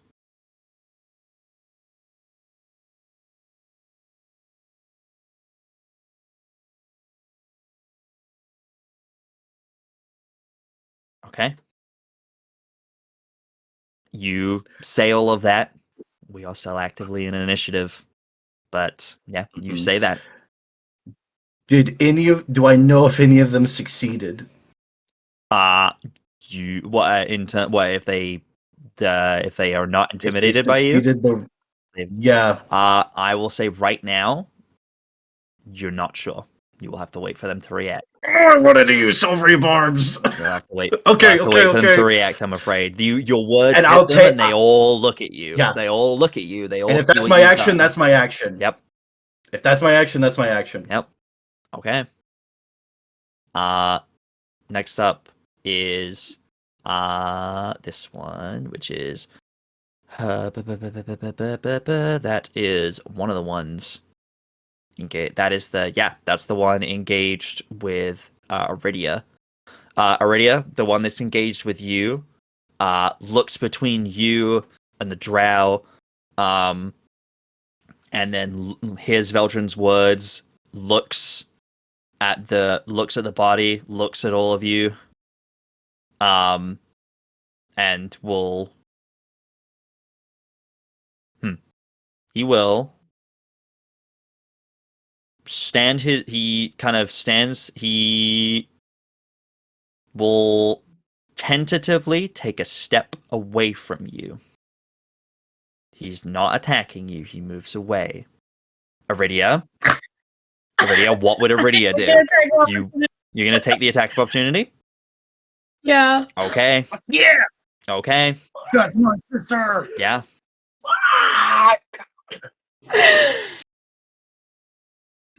Good job making that open. He goes to move away from you, almost lowering his guard in this moment. You see this moment of weakness. You take it. Vengeance. This is a natural 20, you motherfucker. Natural 20. You.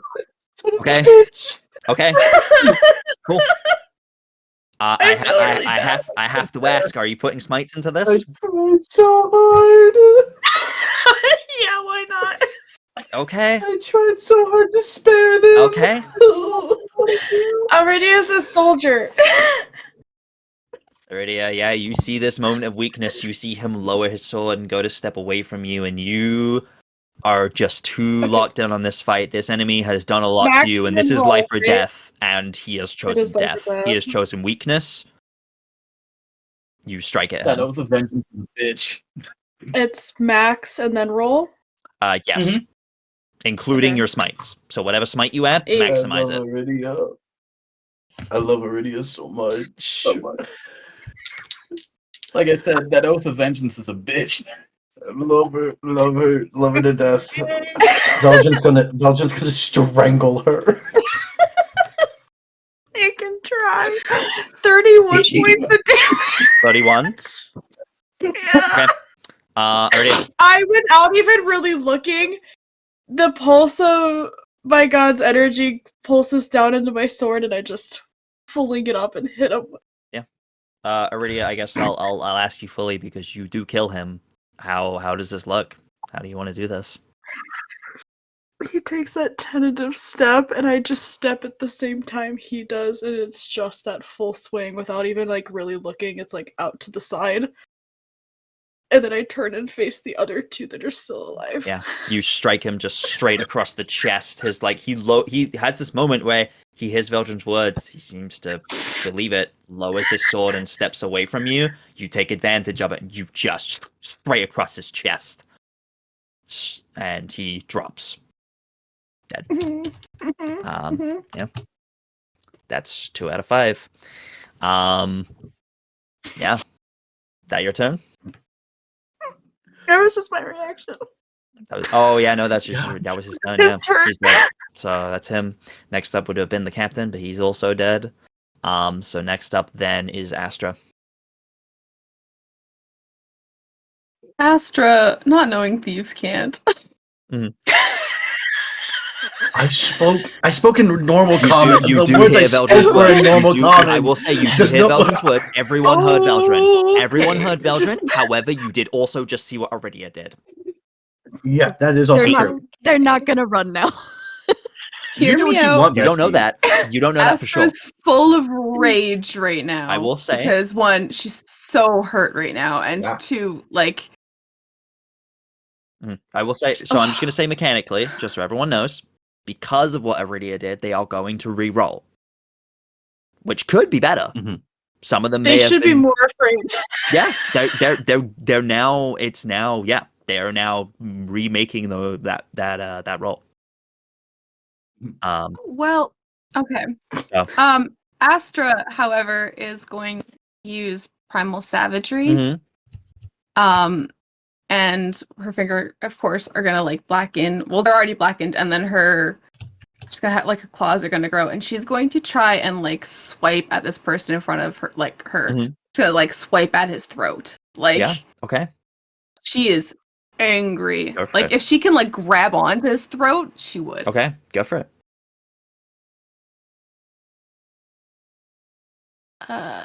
I can't count. Pull up my calculator.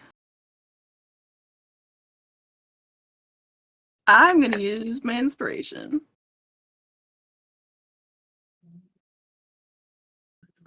$18. 18. Yeah, that hits. Roll damage. Yeah, so she. Cool. Where is my D10s for them? That missed my dice. Right. So that's 6. However, because he is also afraid of her, and because of it, it deals an extra 4 points of necrotic So a total of damage. 10. So that's 10 points of damage. Okay. Yes. Yeah. However, they're also no longer afraid of me. Doesn't your form also add damage as well to attacks? Yes, I just did that. It Oh, was 4 sorry. damage. Sorry. No, you're good. My bad.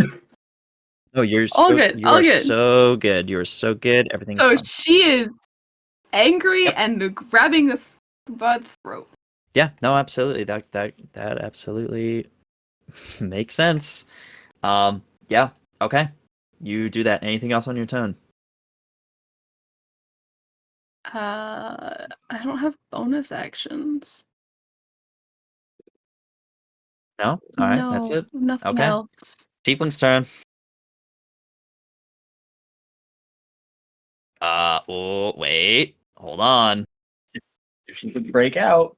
Oh.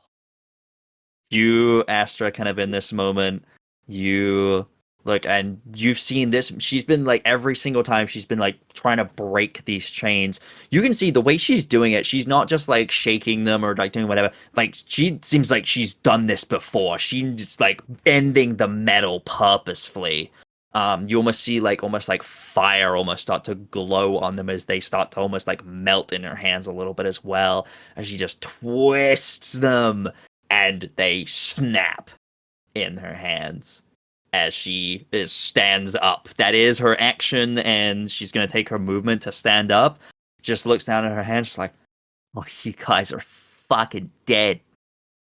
As she looks to the two gods that are close by, just kind of like I love brings her her. hands together. It's like, "Oh, you guys are fucking dead."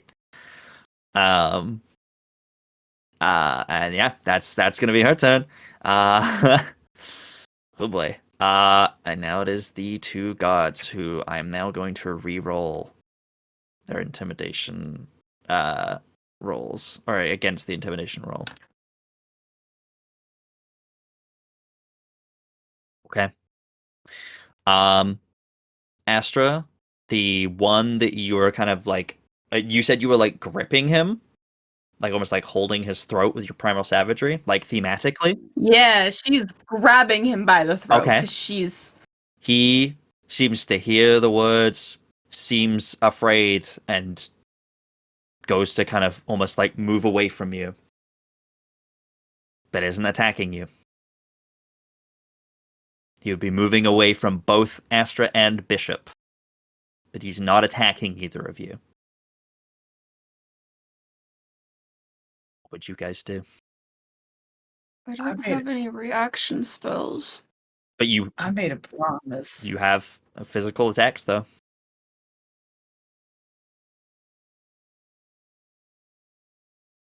I mean, I don't think she brought her quarterstaff to here, and I don't Fair want enough. to pull out her. Yeah. A short bow is too close. Yeah. She could punch him in the face for 0 damage. Oh, fair enough. Okay, Astra can't do anything then. But Bishop, do you do anything or do you let him go? Oh, I made a promise. Okay. I whispered right in his ear from behind. Yeah. He said he would die tonight. Yeah. Yeah, I did. Mm-hmm. Okay. Yeah, that's good-ish. Where's my get to the thing? I'm actually gonna use my inspiration. Okay. That is a dirty 20. 30-20. Yeah. Yeah, that hits him. This is the guy that I hexed before, right? Yes. Yeah. So it is this thing, and then I'm going to do the Astra dice. So that's 6 points of slashing damage, and Okay. then another 6 points of necrotic damage. Okay. Yeah. He like you do that and like yeah, as soon as the kind of the green starts to fade away from where Astra was gripping him, you see almost like the hex kind of take hold and as he takes that extra damage, the kind of necrotic energy taking over him, and he is now bloodied. But Oh. he is, now that he's moved away from you, seeing that you seem to still be attacking him, he's just going to action dash. Just off into the trees. So he goes 60 feet just into the brush. Running away. That is his turn. Last but not least in the initiative is the guy behind you, Bishop. And because you attacked him, you attacked the other guy yet again, he's gonna roll again. Yeah. No. I've been kicking his ass all night. With that, you see the other guy running away, and you just he is still Veldren has called out being like surrender and just telling everyone to surrender, but he's still actively seeing his people being cut down. He's gonna follow up. How are you looking, Bishop? I'm fine. You're fine? Okay. Oh yeah. He's going to step around you, so he's still in your radius, and he's going to make 2 attacks against you and 1 attack against Astra. First Really? one against you is a natural 1. Get wrecked. Second one against you is a natural 20. Cool. Okay, so damage. That's that is 13 slashing damage to you In total? total. Yeah, and then last one against Astra. That is a 19. Still rebarbs. Rebobs. And as I say it, well, we'll see if it still hits or not. 15. It hits. Still hits. This. Oh yeah, you said you have 4 hit points left. Yeah, Mm-hmm. I rolled minimum, but that's exactly enough. You see Bishop. This guy sees you, kind of looks at you, kind of gets that good hit on you, kind of like stabs you and goes, "So much for a surrender." And then he swings his sword and just slashes it across Astra's stomach, and Astra goes down.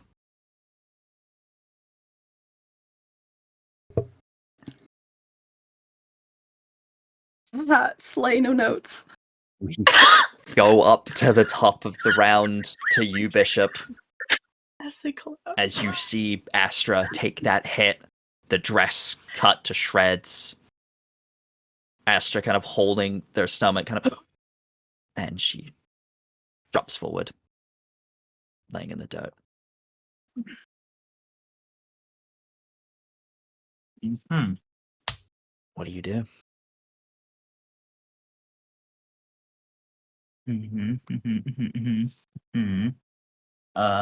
So I'm going to first. Yeah, no. So Hex dropped from that.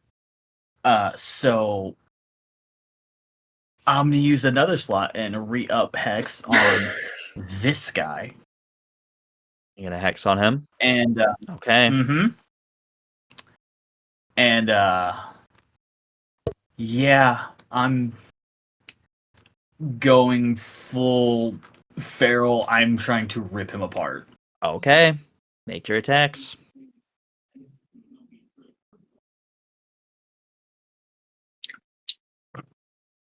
Natural 20. Natural fucking 20. Okay. What your this is like a slashing attack, yeah? Mm-hmm. Okay, so maximize the damage. 12. Start with effect.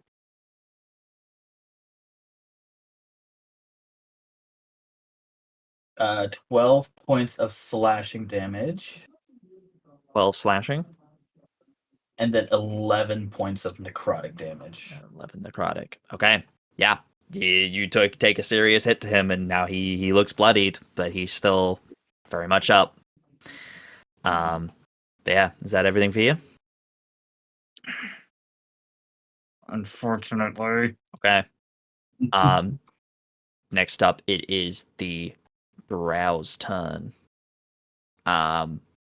He's going to look to the one by Aridia's dead, so it's just the only one of the original two that was up still. He's kind of looking at what's happened, looking at Veldren, kind of not quite sure what to do in this moment, making a split decision.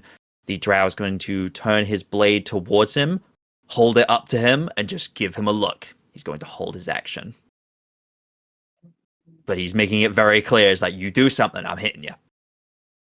But he is holding his action currently. Next up, it is Aridia.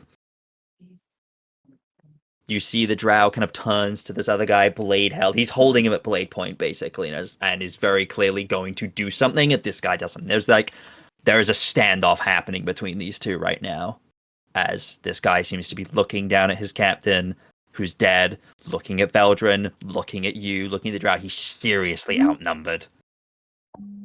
Yep. There's a moment of hesitation between Astra and the last remaining person, but in the back of my head, I just hear Veldren from the last time this happened and Sybil was down and I chose to attack instead.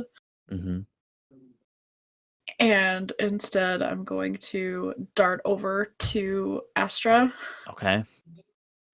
Both swords just in the dirt next to me, and I'm going to drop down and reach for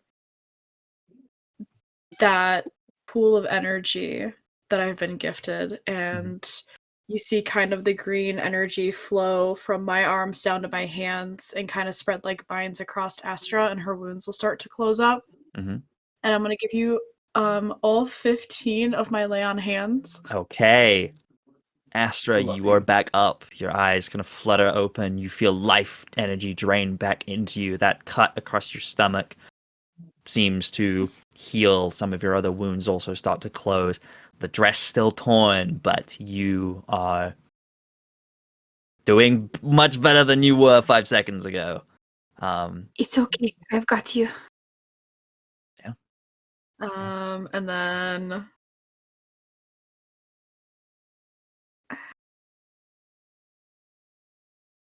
no bonus action. I'm not gonna do that. I'm just interposing myself between Astra and the last guy. Okay. If he wants to hit her, he has to go through me. Yeah. Next up, it is the guy that is stood by Sybil, Veldren, and now the drow. He did not. Sybil removed herself from the combat. Oh, yeah. She, as in, it's us too far away from the rest of the group. You're so right. Yes, I forgot you in moved the away. bushes. I forgot Veldren moved up and you moved away. That was my bad. Yep. So we have our own so it's separate thing. Just Veldren and the drow currently. No, it's Sybil and the drow. Veldren's over there. Oh, yeah, you're right. Wait, where did... So the way it is Veldren and the drow were in the campfire. Okay. Yep. Sybil is off to the side with the bandit. Okay. Yes. Yeah, in the bush, like near the bushes. Okay. He just like looks at you, Sybil, just like not sure what to do. He kind of just like looks at you, kind of just. He's still holding his sword, but kind of like holds up his hands and like will take a step away from you, looking afraid. Do you do anything as he steps away from you? No, I do not. He backs up and he starts to run. He will dash 60 feet away. That's his turn. Next up, it is you, Sybil. You can still see him in the distance running, but he is just full sprinting, just away. He's not grabbing anything, he's just going, just off into the brush. I'm not. No? I'm not doing anything. No, no. Okay. That is not her. She's very hurt right now, so I think she's just gonna kind of. You're just gonna hunker down. Sit. I think she's gonna just sit down where she is. You just sit down where you are. Yeah. Yeah, you just take that moment. Maybe taking the dodge action kind of thematically, but like, yeah, you just kind of prone yourself, just but yeah. Okay, that's you. Veldren. You see this happen. You see him step away from Sybil and run off. You can still see him in the distance. He's 60 feet away. Yeah, I see. And then you see this other one I actively see him. engaged with Bishop. You did see Astra go down, but you saw Aridia run to her aid, and she does seem to be sitting up now in Aridia's arms. Seems to be awake. And I think my eyes are for a second on the one that Aridia just killed also in front of me. Yep. After seeing that, trying to take that step away to leave, and his eyes flick over seeing this other one. And I think without a word, Veldren comes up behind this other bandit that Bishop almost kills, takes his rapier, and with the hilt of it across the back of the head, non-lethally, is going to make an attack at flanking. Okay. Go for it. That is going to be a 22. 22 hits. And I will say, 22 hits. You're flanking, so you do get your sneak attack. Yep. That's going to be 13 points of damage non-lethally. Bonk. 13 damage. You hit him in the back of the head. His head kind of like rocks back, but he still seems to stand firm as he is still up. Admirable. But you tried. You tried. And I think I am looking at Bishop. We said they could go. He tried to leave.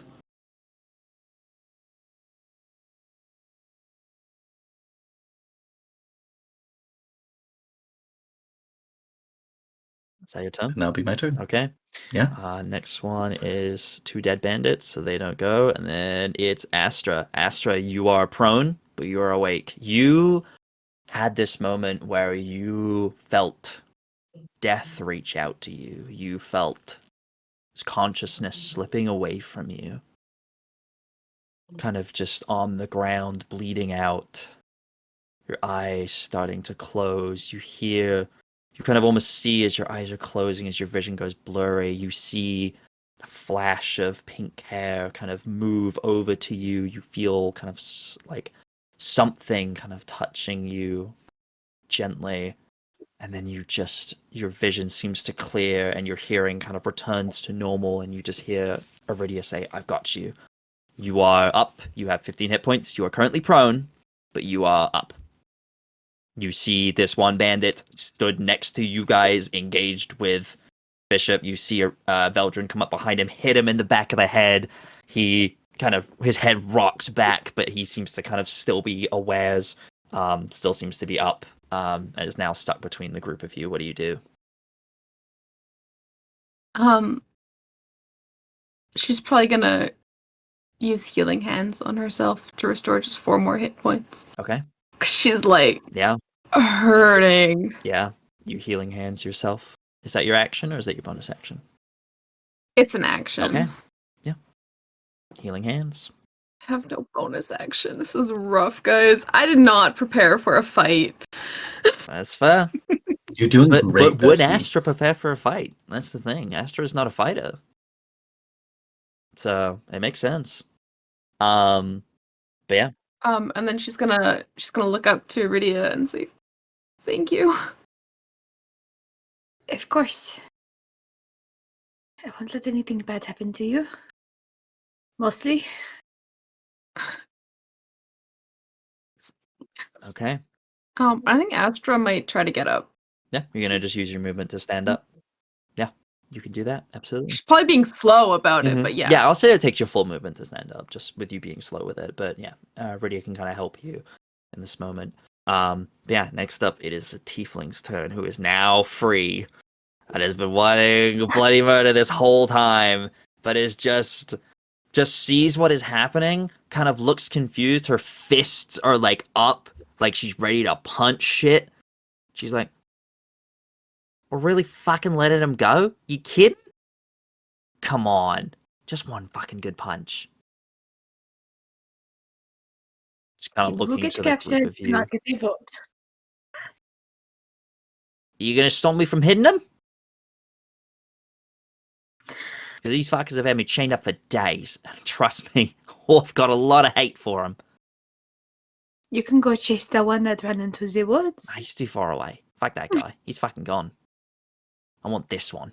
Like, he's Looking like at the that, guy that's- who's just kind of surrounded by you guys now. Do you say anything to stop her? Those of you that are there. Veldren really wants to let Ism go, so You say anything, Veldren? he's kind of I disappointed. would rather let a life live. You guys are no fun. And you'll see there's almost like a flame on her hands that seems to kind of dissipate, but she will still take a strike at him. But there is it seems to be less strong than it was going to be, as she is going to, kind of similar to you, seems to be taking some sort of non-lethal strike.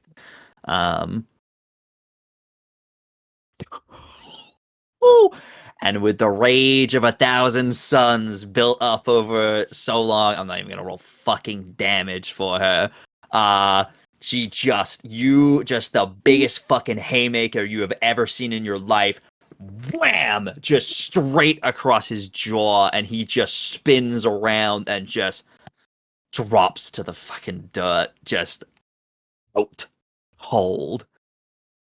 And she just like rubs her hands like, you have no fucking idea how long I've been waiting to do that. Days. Well, yeah, obviously. Veldren doesn't laugh. Veldren doesn't laugh. But with that, yeah, if you are not trying to pursue the other two that ran, is anyone trying to pursue them? No? Okay. Then I will say with that, we are out of initiative. It's a tough fight, but you did it. Sybil. And Sybil's gonna get a cure wounds.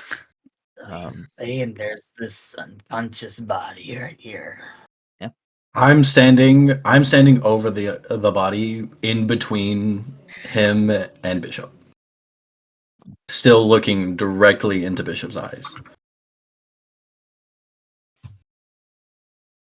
Would you go as far to kill an unconscious man?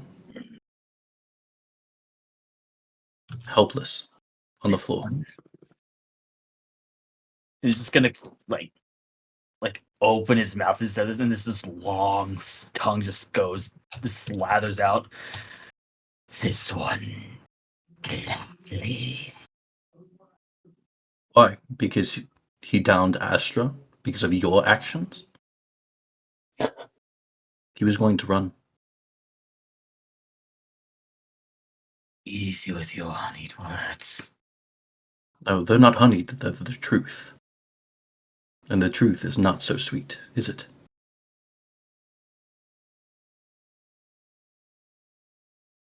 If you would attack a downed man, I believe you would attack an ally. So prove me right then.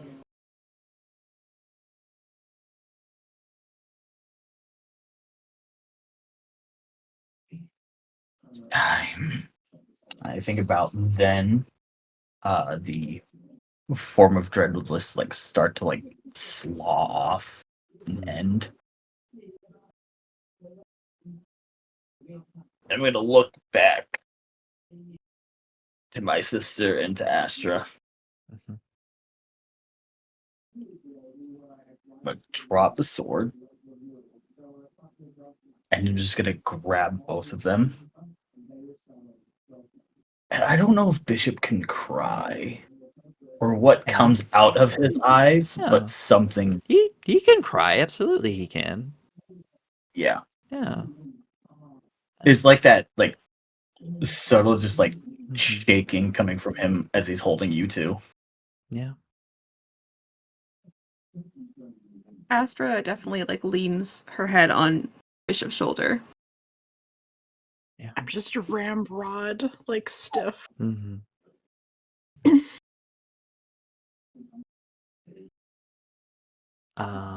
Just Yeah. lean ahead up against Aridia and just said, I was afraid that I would lose you again. Me or Astra? You? Me? Yeah. No, I am perfectly capable of protecting myself, Bishop. I know. I know you don't need me, but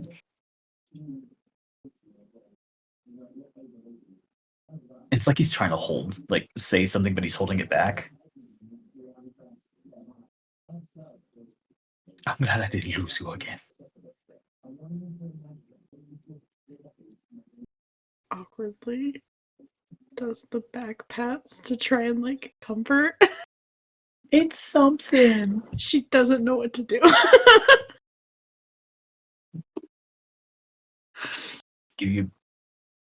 Just give you both the squeeze. The tiefling will kind of look at this kind of thing and kind of just hold up her hands and go, sorry to interrupt the family reunion, I guess, but who the fuck are you people?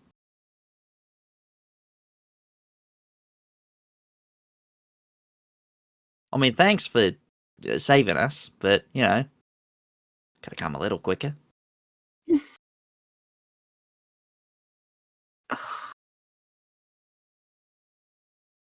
And you could have not gotten cut? I don't. Are we just throwing things out You know there? what? Fair point. To be fair, they got the jump on me, not from around here, so I wasn't expecting it. Were you singing again? I was Have you sleeping. tried vocal lessons? What?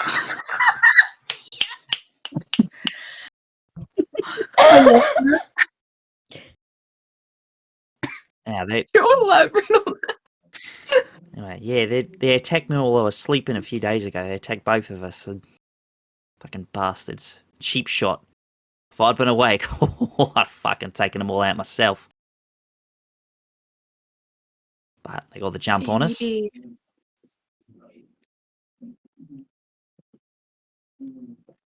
Are you gonna say? take watches next time? Well, yeah. It's like I said, I'm not from around there. All right.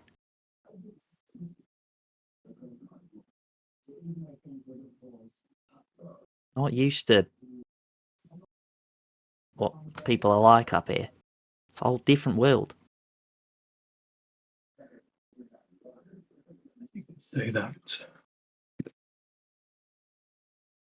I think I'll go over and check on Sybil. Mm-hmm. Sybil, I think kind of as this kind of conversation is happening, Sybil, what is Sybil doing in this moment? Kind of post everything happening, kind of being by herself, not being attacked anymore, kind of since the guy ran off. What's Sybil doing right now? Kind of before Veldren comes over. She's definitely in her own head right now. And this is the first time she's gotten like this hurt where there was like outward injury. So she's just bleeding from lots of slash marks, some pretty deep. Mechanically, she has 5 hit points right now. And so she's a little woozy. But I think she's just sitting there still, hands down at the, like she's on her knees, hands down at the ground, and she's just looking at the captain and the mark on his chest. Yeah, as you're kind of doing that, the drow sort of walks over to you and kind of crouches down next to you, and kind of looks between you and the captain and kind of makes a face kind of almost like of pity, kind of realizing the situation, kind of taking in the scene. And he kind of looks to you, kind of trying to catch your eye, and will start moving his hands. Sybil, you speak sign language, correct? Yes. Yes. He doesn't say a word to you, but he signs to you, saying, "You're injured. Can I heal you? I have magic, if that's okay."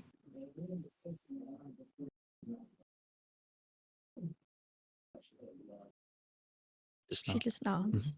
You'll just reach out a hand gently and kind of place it on your shoulder, and will cast Cure Wounds, which I believe at level 1 is 2d8? Question mark. 1d8. 1d8. Even if you're using 5e or 2024 rules.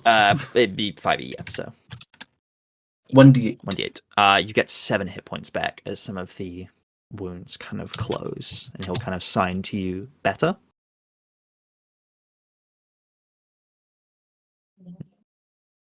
She just nods again. Even though she was expecting it, when he touched her, she still just like flinched really hard. He will be very gentle as well. Like even at that, he'll kind of like take his hand away for a moment, like give you a second, and will very gently place it back, and will kind of just very lightly touch your skin because he has to make physical contact for Cure Wounds, and will do that. And kind of just saying, this is probably when you come over, Veldren. You see the drow kind of. You do see this magic. You do see Sybil's wounds start to close a little bit as the drow seems to be signing to her. You also speak sign language, yeah? Yes. I do. So you would understand that then, yeah? You would understand what he's kind of saying. Yeah. She just signs, "Thank you." And kind of smiles and nods. We just give a smile to both. Probably Sybil's been around Veldren enough to see that's a kind of tight smile after everything that's happened. Oh, are you all right, Sybil? I saw that you took a pretty nasty blow. Yes, I'm okay. Sorry. You full? Do you? She's still looking at the captain on the ground. I think that smile wavers for a second. We should and Veldren will speak up to the whole group. We should make camp somewhere nearby, away from here, just in case anyone decides to come back.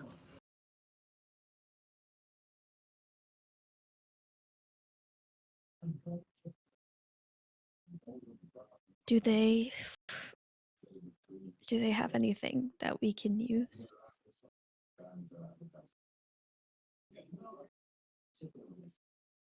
Are you asking me, the DM, or are you asking the group? The group. Okay. I'm not looting the bodies. That Okay. is asking if someone else should do it. I think Veldren will make a roll real quick. I will say there is also the wagon nearby that has a lot of things in it. I think Veldren goes over to the wagon. Okay. I'll join Veldren over there to look in the wagon. Okay. Yeah, you guys find a mixture of things. This does all seem to be at first it kind of looks like perhaps it's maybe like travel supplies, or just like it looks like just regular things, but as you kind of cut into maybe some of the bags or kind of open them up and such like that, you find a large amount of gold, and you also find some items. If you would both like to make me investigation checks. I'm specifically looking for a shovel, just heads up.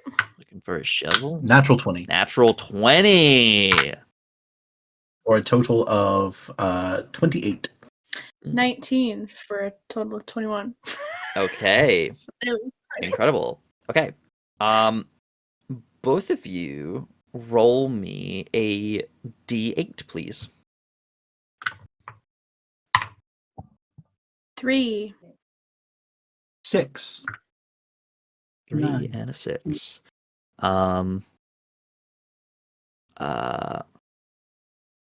3 and a 6. Okay.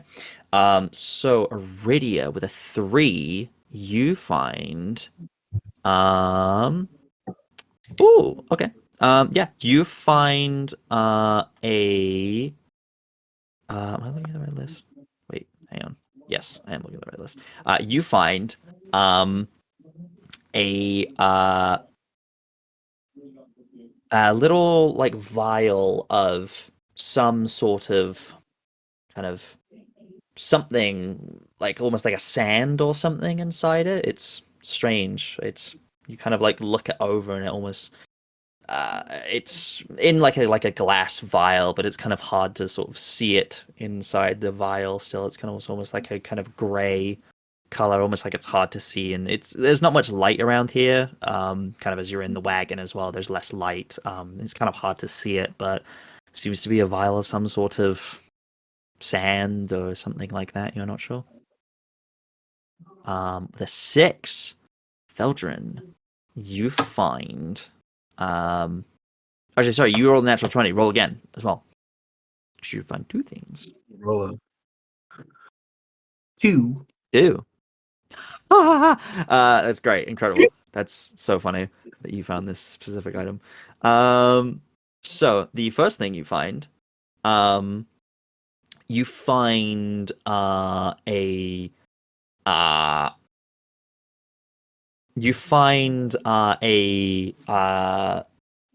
very strange, very fashionable looking coat.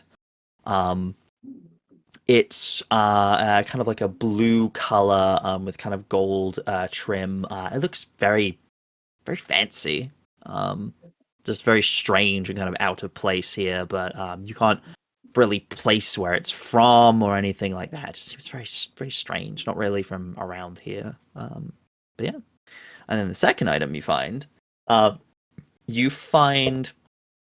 a glass sort of bottle that's kind of corked, and it seems to have a kind of orangey liquid inside. And yeah, Do these items appear magical in nature? absolutely. Or the vial, absolutely. The kind of like it kind of almost Mhm. glows, like what's in it kind of almost glows. The coat, you're not sure. You would have to check. I mean, you have things like detect magic and stuff, so you could check, but Identify that I could possibly you use can at also some identify point. at some point. Yes, absolutely. Yeah, I think the natural 20 is represented by Veldren is just purely trying to focus on this wagon, like word, like is even talking to Aridia unless Aridia says something. Yeah. Is just kind of focusing in on this task that he has in front of him. Yeah.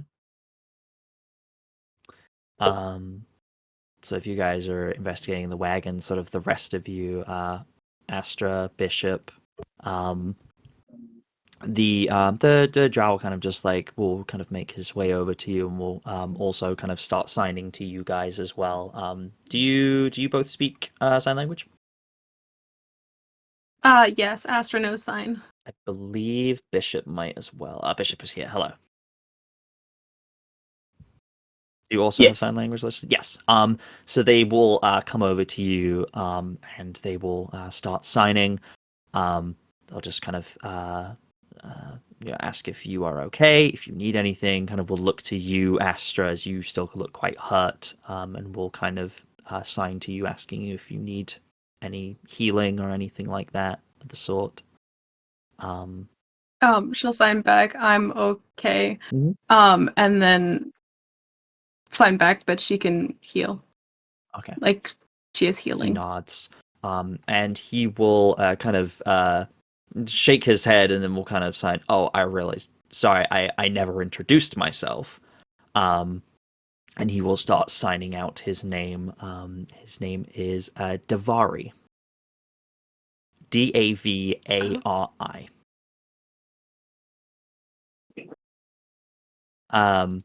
And as this kind of is happening, you see the tiefling is watching you all very confused. And it's like, I'm sorry, am I missing something here?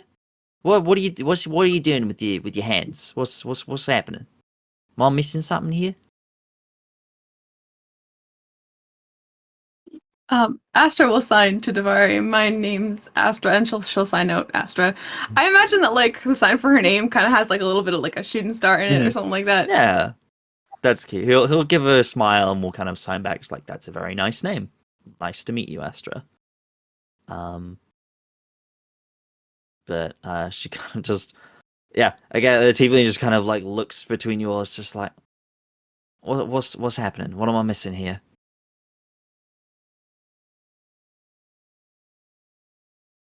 Do you say anything? I'm over at the wagon. I was over on the bench. Over. Astra will say, "Oh, we're signing." Signing? I don't know what that is. He's been pretty so quiet the whole time. Instead of speaking, we're talking with our hands, communicating with our hands. Yeah. Oh. Like a whole thing? I mean, I know this, and she like does the middle finger. It's like, I know that's a sign, but like, Oh my god. is it like a whole thing, or Oh my god. she does not speak sign, guys. You know, actually, She I'm doesn't pretty know sure what the that just fuck means is hello. happening, and she'll kind of like take him and just like, you know, now I think about it, he hasn't said a word since I met him, but he seems You know, nice enough. I didn't realize I'm fairly maybe he's trying to certain that talk to me actually this whole means time. hello. I'm sorry, I just didn't know. He kind of looks at him and is like, I didn't know, so sorry. And anyway, she kind of just like very awkwardly just like, Umbrella, it's nice to meet you all. Like I said, not from around here. Come from a little known place known as the Nine Hells. First time up here, so wasn't expecting to get kidnapped immediately. Not usually what happens to me.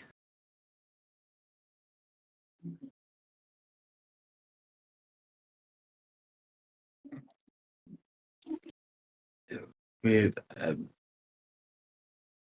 glad you are okay.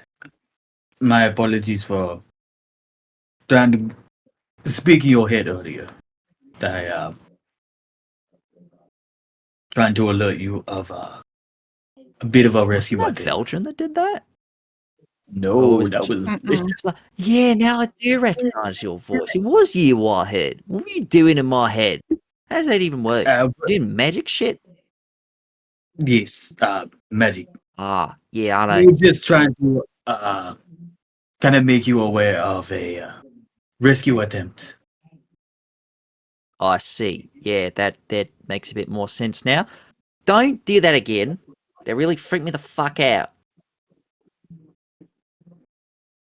I'll keep that in mind. Yeah, my magic's more, and she starts kind of like punching the air, and you see her like fire across her hands. Oh, I just punched my mic. I didn't mean to do that. You see like kind of like fire on her hands. And Bishop, what's your make me a perception check real quick. Yeah. Astra, you can do a perception check too. 4? That's cocked like a motherfucker. Oh, Astra will not see. Let's see. I don't know. I will Oh say. wait, no, a 9. That's 19. 19. You see Bishop sorry, what did you get, Astra? 9. Yeah, you probably wouldn't recognize this. You'd see some of it. I'd say so for Astra, you look and you see kind of as she's punching the air, you see her arms a bit more clearly now. And down her right arm, she has a big like arm sleeve tattoo of a dragon, with like kind of like a gaped jaw, kind of like it's breathing fire down at her hand, which is when she's like punching the air, you do see kind of fire. It's almost like designed to make it kind of look like that. Bishop, with your 19, you look a little closer and you see that this tattoo is very specifically done. It's kind of a weird angle, kind of a weird sort of shape, and you notice kind of looking closer at the skin, you see in the tattoo red scales kind of set into her skin. This is remarkable needlework. Yeah, had a guy down there do this for me. It's pretty good. Did it after these scales started popping up. Oh, the scales weren't a decision of yours? No, I wasn't born with it. Just sort of happened one day.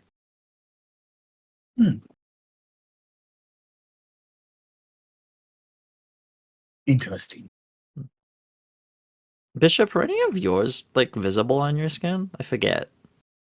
Oh yeah. Yeah, she kind of looks at you. It's like, The neck, Yeah. shoulders. it's like, now take a little closer look at you. You got some scars going on yourself. Huh. Never met anyone like you before, or at least like myself. How'd you get yours? Is a long story. It's usually what people say when they don't want to talk about things. Got it. Fair enough. Personal I question. actually, it's not that personal of a question. It's just literally a long story. Oh, okay. 9 times out of 10 when people say stuff like that, I mean, they just don't want to talk about it. Don't know why people do that. Really? They should just say it. I really hate when people aren't direct. You know what I'm saying? Yeah, I think I know what you're saying. But no, if you two are not leaving for the night, maybe I could tell you a story. I mean, I don't really think I'm going out there anymore. I mean, I can look after myself, but I'd like the company. Been kind of, as much as, no offense, kind of turns to Davari and kind of like makes a face like, no offense, you're not really the talkative type, or at least I don't understand you. So I've kind of, it's been nice. It's been nice to have you around, but it'd be nice to have a chat with someone, you know. Davari kind of just like makes a face and it just like signs sorry. It's like, yeah, I don't get that. I don't. Yeah. Speaking of direct, could I have a moment with my companion? Oh yeah, no, of course. And she'll kind of just like pop off kind of towards the wagon, kind of just like interested to see what everyone else is doing. Davari will kind of just like nod his head and will just step off to one side. Thank you. As he's leaving, it's just thank you. Yeah. He'll just nod. Gonna give Astra another squeeze. Are you okay? In Celestial. Oh, imagine speaking Celestial to hide any conversations as if we don't speak Celestial. He don't know that. I'm all right. I think. Sore. How are you?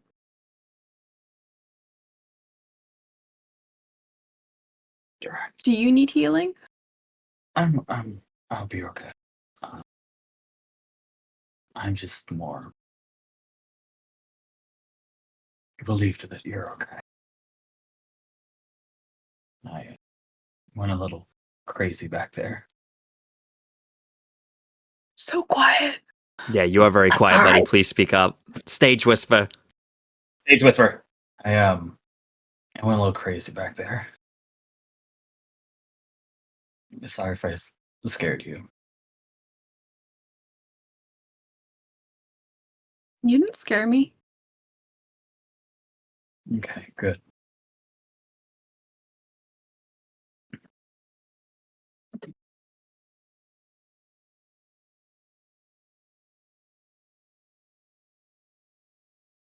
And we haven't talked about this, but what are we doing after we get to the capital?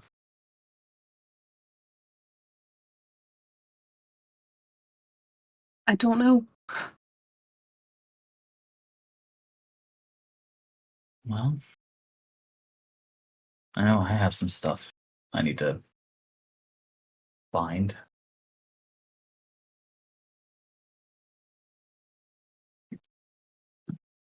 You're coming with me, right?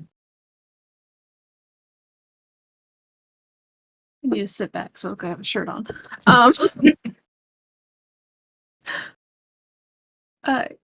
Yeah.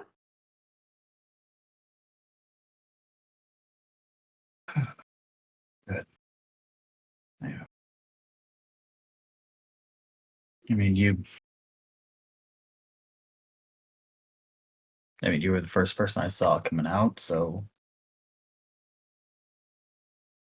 I mean, if you'll have me, you're kind of stuck with.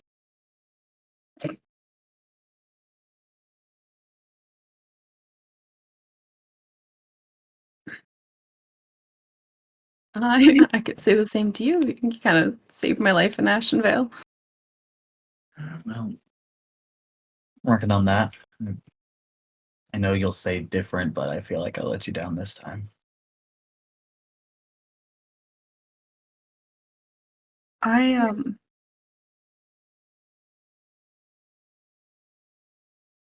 was so blinded by rage this fight. It's not me. You know, you weren't the only one. Yeah. I'm not going to say that it's not you. I'm just saying it's an aspect of you that you might not think is useful or glamorous. Especially when it comes to those. Rage can be quite the tool when you want to protect people. It's like a fire.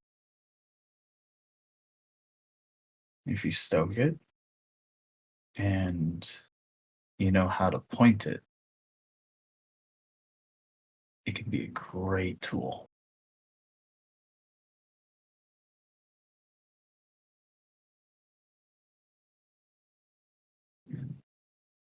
How's this? Seems like we both have some anger problems. You watch out for me with mine, and I'll watch out for you with yours. Okay. Give a little forehead bump. Forehead bump. I'm glad you're okay.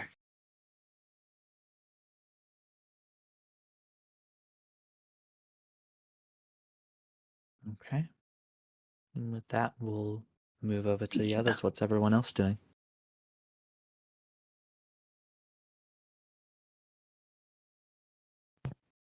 I think just quiet, trying to get the group away from this place. Yeah. Yeah.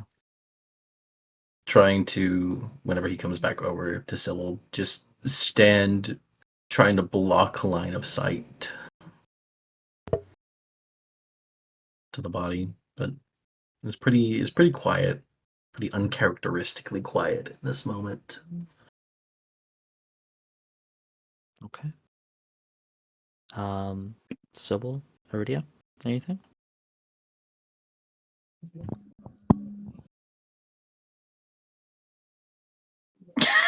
We just stare at each other. Go first, because I might just skip. Yeah. Was I able to find a shovel or something like that on the weekend with everything else? Yeah, I'd say you were able to find one, yeah. Cool. While Veldren's trying to like distract and move away, Aridia's gonna find an area a little bit away and start digging so that she can bury the bodies. Okay. Yeah. Yeah, you're So able just gonna to I'm doing. you're able to find a spot to bury the bodies, and you're able to kind of take some time away from the group to sort of dig a hole. Do you dig individual graves, or do you? Mhm. Yeah. Yeah, you're able to. It takes you probably a couple hours, but you're able to dig the graves, and you're able to place the bodies in gently, and then close them up again. Yeah. And yeah, does anyone have anything else they would like to do before you settle in for the night? I'll say you were able to find somewhere sort of nearby to kind of get the group together. Zydus and Cell kind of returned to you. They were kind of keeping back as you told them to. They kind of returned to the group. Cell kind of looks over everyone and goes, "Dear, everything seems Our boy quite Ezra. dreary here. What happened? Some lovely new companions, it seems." Bandits. Hmm.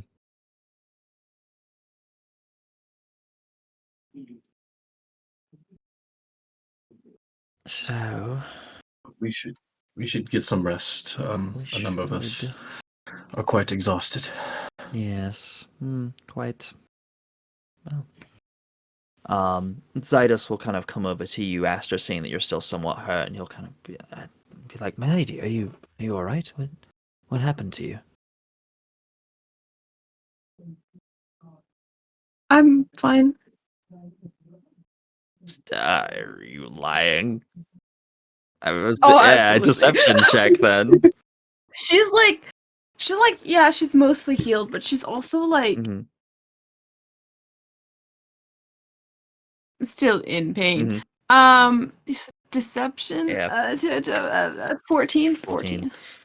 He kind of like looks at you with a pained smile. It's like, I wish there was more I could do. I do not have any healing capabilities myself. I was never a healer. I was a soldier.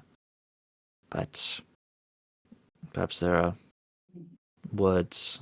I can offer words if you need them. But if you just need your rest, then I can take watch tonight. Well, everyone gets the rest if needed. Yeah, I have healing magic. I think I just need rest. Yes, of course. I will take watch tonight then. I'll just kind of give you just a nod and a smile, and you will take up post to take a watch.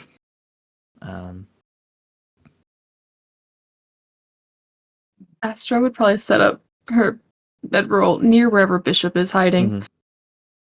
Yeah, Oh, he doesn't leave your side. yeah. Oh, slay. Okay. It's like Slay, no No notes. notes. Is anyone doing anything? Just again, is anyone doing anything before they rest tonight? No. Abigail. Abigail? Abigail had Are a you look sure? on gotta Are you look. sure? I can skip. No, No! if I you've got can do something, it. do I'm not- it. That's why I keep asking. I want to give everyone their fair moment to do something. Sybil would probably speak with Davari at some point. Mm-hmm. Yeah, I know we're gonna be doing a time jump soon. that's so fine. Yeah. It might be a couple days into the travel. Okay. Yeah. But I know we can do how that. things If gonna go. Sybil would be quiet tonight, we can absolutely do that in the days following as you guys are traveling. If you want to skip to then, if you'd rather talk to him then, just take the night. If that's okay. Absolutely. Yeah, 100%. Yeah, that's why okay. I'm asking specifically, is there things people want to do tonight? Because I know there will be things people want to do in the days following. So, yeah. Okay. So, yeah, you guys all settle in for the night. There are no more disturbances. It is a starry night above. The clouds there are a few clouds, but nothing too dramatic. No chance of rain or anything. Sidus will take watch and is able to watch for the whole night. But yeah, in the morning you're able to all break camp, and I think to probably for you, Sybil, you would probably be the one to notice this the most. You kind of look around as everyone's kind of breaking camp, and you think about when you left the capital, just you and Veldren. And now you look around, and this group has grown quite large. You are a large group of people now. You are not just a few quiet people on the road. You are a large group that will most likely attract attention. Just something to think about as you travel onward. But yeah, you're all able to set off as a group. Between you, you're able to take things. I will say, did you do it? Anyone have taken? I did mention that there was gold in the wagon. Would anyone have taken that? Or Yes. Yep. Okay. Well, Between you, taking then, gold. so if Veldren, you're taking that, you would have found about 300 gold. Yeah. I will mark it down. Would you have tried to carry? I know you didn't find any other things, but would you have tried to carry any of the other stuff, or would you just left it? Probably just a few rations to top Just a few off rations, okay. what's food supply, Yeah. what food supply we have. But I would have left it largely untouched. Okay. Oh, I was gonna suggest, well, at least Bishop was gonna suggest that we take the cart as a ways. That is Since we always have an option, such a yeah. group, we should probably use the cart for travel. Are there horses with the cart? No. I don't know how well that would go, Bishop. We don't have any load-bearing animals. Well, there's always Plan B. Bishop will get behind and try to push the damn thing. I assume Bishop, it goes you nowhere. would be able to push it out onto the road, but it's 2 days travel. It would slow you down dramatically, and you would start taking levels of exhaustion if you're doing this all day. Yeah. This is probably, you're about 2 days out. This would probably take you another week if you're just pushing this. It's like, you could, but you're going to have to take a lot of breaks. It's going to be very slow. It's, yeah. See, I can push it, no problem. Funny. Everyone else, you would notice this as well. Like, even if Bishop does be like, oh, I can push it, he would stop pushing it, and you would notice how slowly you're all moving. Like, Bishop is very slow with it. So, Sybil can walk faster. I'll have to leave it behind, most likely. Unless you have any other way of moving it. No? Okay. Well, you leave what's left of the supplies kind of where it was. You take a few rations, you take the gold, and you start heading off. So we do have maybe about 10 or 15 minutes left. So between now and you guys getting to the city, which is 2 days travel, is there anything people would like to do in that time in terms of travel, things like that? I'm going to go to Sybil first with talking to Davari. But if anyone else has any things they would like to do in the travel in the 2 days, please think about it now, because we do have a few minutes to wrap up. So, Sybil. One of the nights while taking watch, probably. Sybil would finally introduce herself to Davari, and she doesn't have her own sign for her name, so she just spells it. Yeah. And she would inquire about his runes. So Yeah, about she would sign, yeah. asking about his runes and the look of familiarity he gave towards her. And something I will note for you as well, Astra, because I know this is a telltale sign you've looked for so far. His eyes are grey. They are not the telltale purple color. Okay. So maybe not a Weaveborn, but seems to have some similar magic. But yeah, you ask him about his runes, and he will, he will kind of sign back to you, and we'll let you know. He'll say, it's quite a long story, but he would tell you, I come from a place known as the Labyrinth, which for I see some excited faces there. So for those, for the audience at home, the labyrinth is effectively this world's Underdark, or is connected to the Underdark. It is a moving path of tunnels, very hard to navigate, underground, that basically goes under the entire world as far as people are aware. Impossibly hard to navigate. There are entrances and exits all over the place. Some people have successfully traversed it. Many people have gotten lost. But yeah, it is not uncommon for there to be people that have come from the labyrinth, kind of locals who live there, have come up to the surface. That is a thing. That's not like an unheard of thing. It's more, I'd say it's more of a rarity, but it does happen. It's not, like an unknown thing. But yeah. But yeah, he tells you, I came from the labyrinth. I used to, my home there, used to live in a city that was overrun by cultists.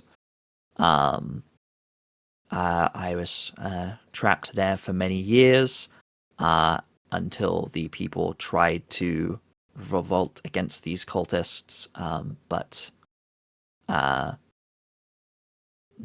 revolt was unsuccessful, which led to this. And he will point to his throat, where there is a very clear cut line across his throat. He'll say that is why I sign, because I cannot speak anymore, unfortunately. He will recite, it was a very strange experience that I was not used to when your friend Veldren spoke to me in my mind. Which was why I will reference back to last episode, where it took me a second before I responded, because I went, fuck, what does his voice sound like? I didn't think about this. Because I was like, up until this point, he doesn't have one. But yes, but he will say that that was punishment he received for revolting. Many others were less fortunate. Some were killed, some were imprisoned, but eventually he was approached by a otherworldly force, a woman made of stars, who offered him a choice. He could either stay here and live as he was now, or he could take an oath to protect this person's chosen people, and in return one day she would be able to send help to his home to free his people. He took that oath and became a paladin of this starry woman, traveled through the labyrinth. It did take him a weird route, and he did end up in the Nine Hells for a little bit, which was where he ran into Rella, who was very loud and very strange, but seemed to know the way to the surface, and seemed to know a new way to the surface that was unguarded. Newly unguarded. The two of them made their way to the surface, and a night or two after they came to the surface, were ambushed by these bandits and were held captive for about a week. And yeah, he kind of explains, he kind of will probably start asking you questions. He'll say, your magic seems very similar. I was told to look for people with runic magic similar to my own, and kind of gestures to like your pointed ears and to your eye. He kind of like points to his own eyes and goes, the purple eyes I was told to look for. Are you one of this woman's chosen? This, and he signs out. He doesn't have a word for it. He kind of like thinks for a second, but then he signs it out letter by letter, Mistra.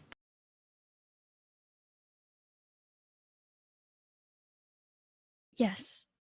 And she's signing and speaking at the same time because He appreciates that. He's made it very clear. It's like, I understand you, but like, yeah, that he does appreciate you also signing.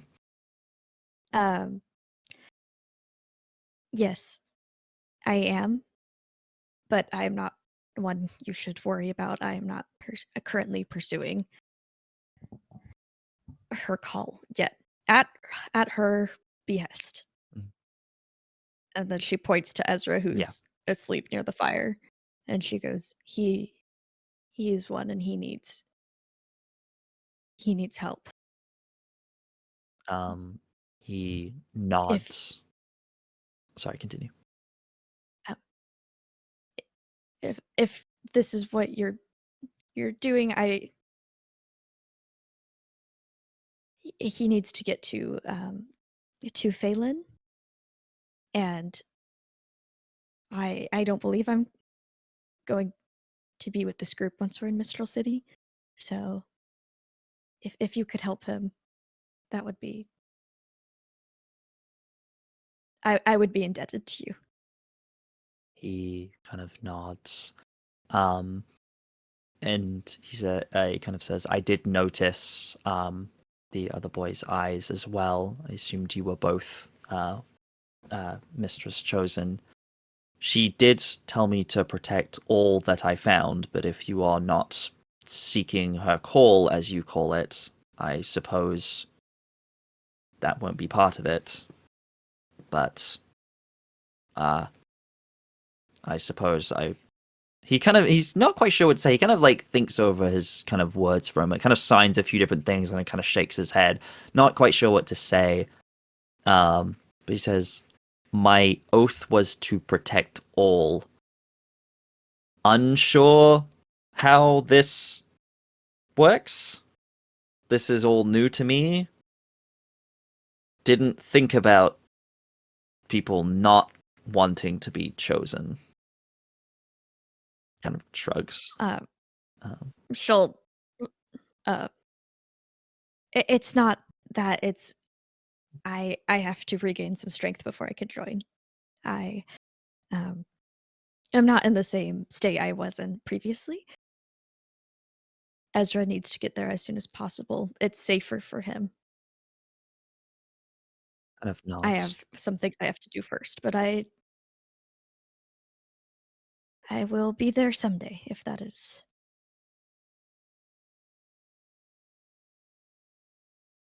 something I'm comfortable with. He nods. And he goes, if that is your choice, I will not stop you. Thank you. Yeah. You're able to have that conversation. Does anyone have anything else they would like to do on the travel? Any conversations they would like to have? Any NPCs they would like to talk to? Anything like that between now and the gates of Mistral City? I know we're getting close to the end, so we can save it for the end for mine. But I would like to have a conversation with Ezra the next time. Okay. And then at some point we can also go over these later. I would cast Identify on the items. Yeah, absolutely. That Aridia and Yeah, I you have. can absolutely do that. But I mean, we can do that conversation now, and then that can be our last thing, unless anyone else has anything else. Speak now, or forever hold your peace. No? Okay. We can do that, Veldren. We can do your conversation with Ezra, and then we'll get you to Mistral City. Okay. So you approach Ezra kind of as you guys are walking, maybe one day, kind of maybe the last day, kind of you sort of start to see walls in the distance as you are getting close. But yeah. I just wanted to check on you, see how you were doing, Ezra. It's been quite a journey, and I know you've been through a lot. It has been quite a lot. I worried about everyone back there, and well, I'm glad I have all of you here to protect me now. And then this Davari fellow, he's told me. Yes. I only know a bit of sign language, but he told me he's a protector of Mister's Chosen. So that's good, I guess. He's going to look after Sybil and I. That's good. Yes. That's also why I wanted to speak with you. I wanted to see what your plans were once we got to Mistral City. He kind of is like unsure. It's like, well, I guess I was gonna either look for more people like myself and like Sybil, or I guess try and find my way to failing if I can. But I worry about traveling on my own. He kind of like looks around at the big group. I know this is a lot of people, and you probably want to downsize at some point, especially if you're trying to keep away from prying eyes. But if I could That maybe is not stick why I around a was little having bit this longer, conversation. I'd appreciate it. At least until I can get myself on the ship, maybe. Ezra, you can stay with us as long as you need. You are someone that I can promise we enjoy having around. I just wanted to see where your head was at, what you were thinking, and I don't think you'll be quite alone. I say, nodding back to Davari. Yes. Seems that he has an oath to uphold. Yes. That's not something many people take lightly. Hmm. Especially here in Gloria. Yeah. I wouldn't mind teaching you more about sign language so that you might converse with him. It seems like he needs a friend as well. I would really like that. I know the basics. I did start learning it at the academy, but I didn't. I never finished it. There are some signs I still get wrong. There are sometimes I sign and people give me a weird look, and I worry I've said something insulting. So I'd like to clarify a few things, just to, Of course. But Of course, I learned myself at some of the academies here in Gloria. I'm quite well practiced. You attended the academies here in Gloria, in the capital, right? Yeah. Oh, so Yes, you're a I did. scholar yourself then? I used to be. Oh, Now I'm much more involved in fieldwork, I suppose you could say. oh, I see. Well, everyone approaches things differently. Everyone chooses to Hmm. approach academics in different ways. So, Chooses, yes. deception check. Oh. Uh, that's a big number. That's a big ol' 5. Yeah.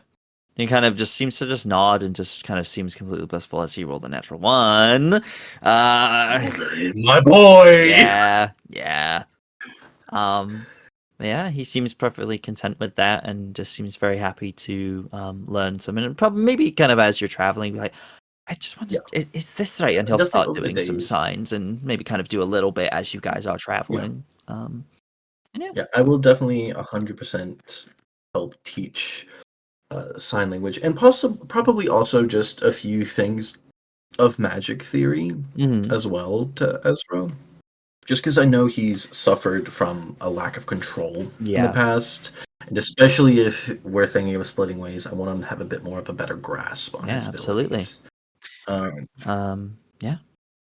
are probably what I do for most of the trip. Okay. And last double check. Does anyone have anything else before we reach the gates? All right. So the 2 days go by pretty much uneventful. The group of you all travel together. Yeah, you all make your way to Mistral City. You see, kind of as you approach on that final day, you start to see the coastline and you start to get that smell of sea salt in your nostrils as this seaside city sprawls before you. High standing walls that protect the forgetting the word for it. Big docks. What are they fucking called? My brain. Why am I losing it? Port. That's the word. Port. Why did that brain? It's a port city. So the walls kind of protect the port itself. I don't know why that word just escaped my brain. Yes, it is a large port city. Sort of harbor city. Thank you. You see, it is much. It's probably has a similar population to the capital, but is definitely more spread out.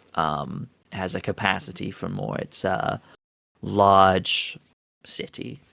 But yeah, you see, even from here, you can kind of hear almost like the buzz of people all around. You see ships coming and going constantly across the sea, coming into port. You see what look like, big, almost like kind of medieval style, like cruise ships, people carriers, things bringing in supplies, supply ships.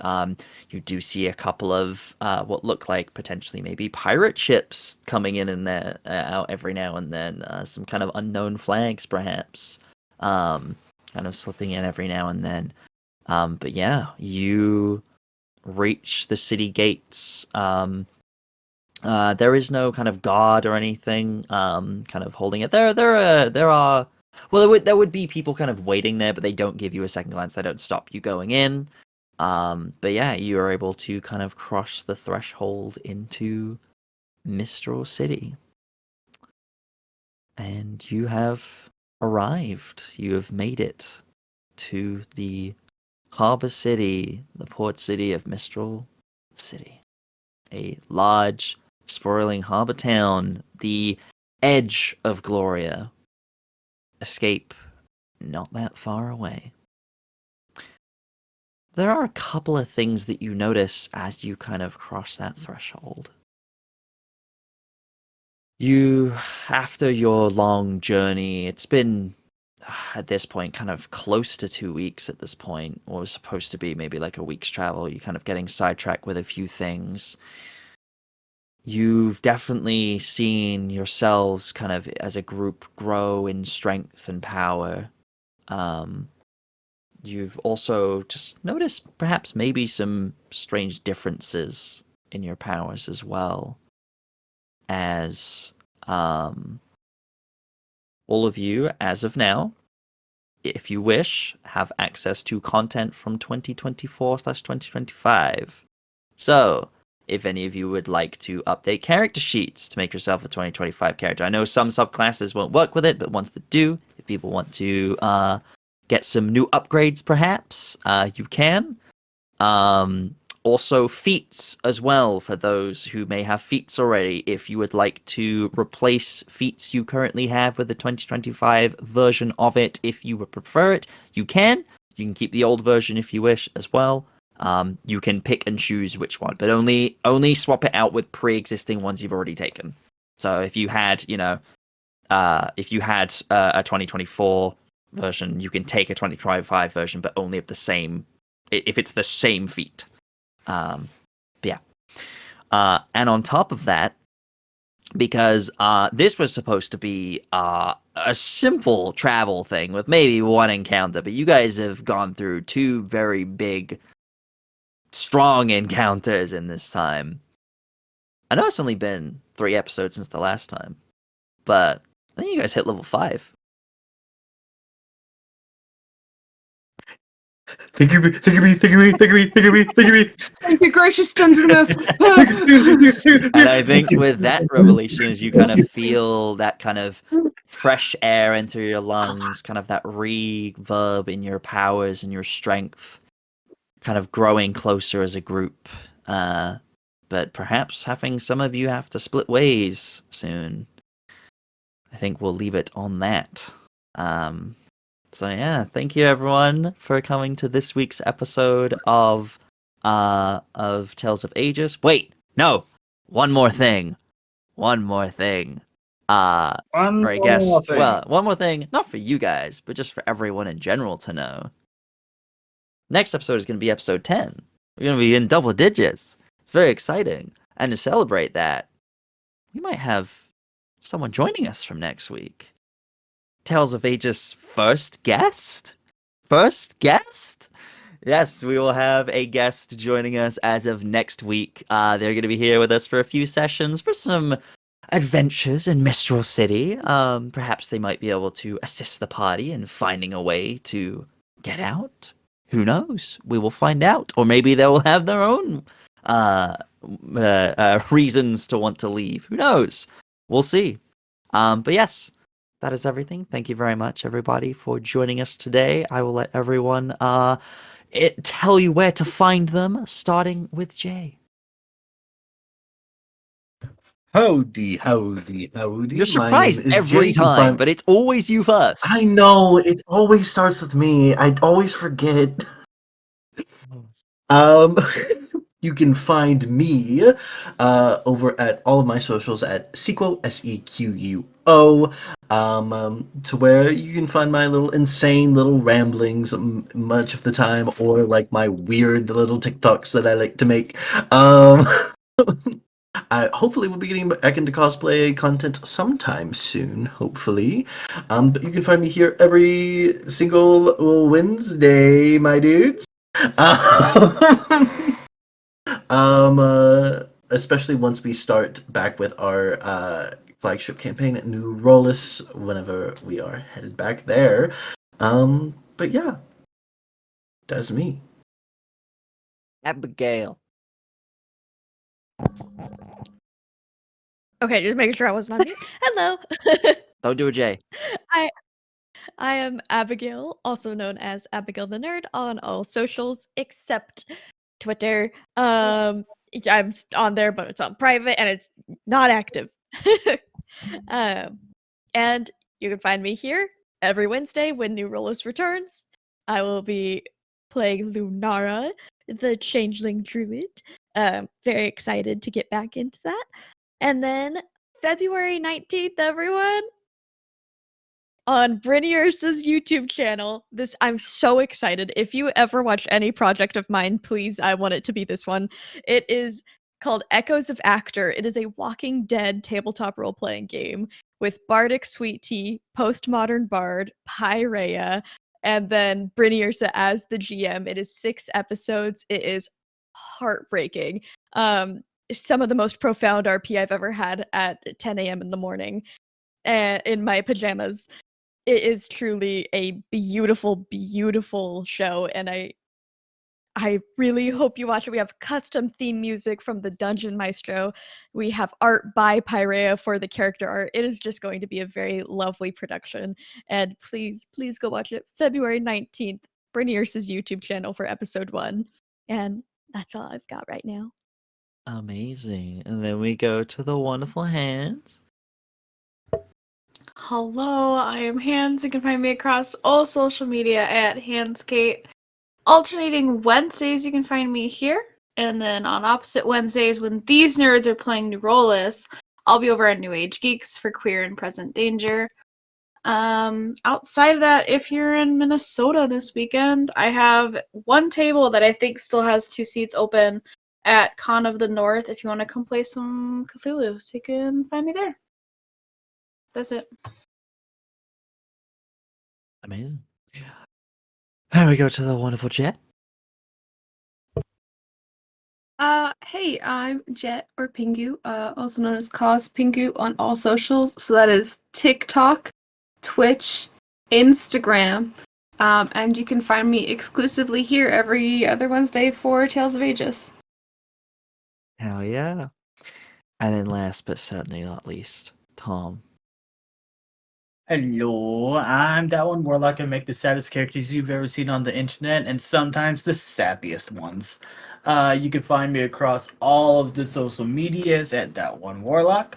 You can also find me here every Wednesday, either playing as everyone's favorite dead man or everyone's favorite dilf.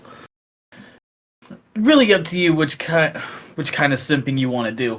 But yeah, you can also find me every Tuesday on Game Murder Girls Twitch channel where I play the Circle of the Moon Druid, Backer Jostrums, who wild shapes exclusively into dinosaurs because I'm a big old nerd. And yeah, that be me. Wonderful. And then hi everybody, I'm B. I'm DM of this game. I run Tales of Agius. I am also, as of next week, when we hopefully return, if everything goes to schedule, we'll be returning to New Rollis on. So you'll see me here every Wednesday, either on these Wednesdays running Tales of Agius, where we'll be going into episode 10 next week, and we'll have a guest, and you don't want to miss it. Trust me, you don't want to miss it. It's gonna be great. But if it's not Tales of Aegis, you can find me in New Rollis playing Ajax, my wonderful Echo Knight tiefling. I'm so excited to play him again. I've missed him so much. But yes, we will be back with New Rollis hopefully next week. I'm very excited. And yeah, that's where you can find me on the Twitch, but you can also find me at BDoesDND on TikTok, Instagram, YouTube, things like that. You can find me all those places. Please also go check out Era 313, which is our wonderful that podcast show, our wonderful show that is all eight episodes of the show are now out. So please go check it out. It is my debut in the voice acting world, so I'd really appreciate it if y'all gave it a listen and stuff like that. It's been doing really well. We are currently gearing up for season 2, which we're very excited about, and I know people have been very excited about that. The Kickstarter is still going. It is almost at its goal. I believe we're almost around 90% now. We're very excited. It's gonna be a good time. We're very excited to bring you guys season 2 of that. You can find that at Era 313 Show on most social medias, and you can find all episodes on all podcasting platforms, primarily Spotify. But yeah, that's where you can find me. But yeah, I believe that is it for me and for everything else. So I think that's it. So I think it's time to say goodbye, everyone. No one said goodbye, everyone. I'm disappointed, guys. Goodbye, everyone. Bye bye, everyone. Goodbye, everyone!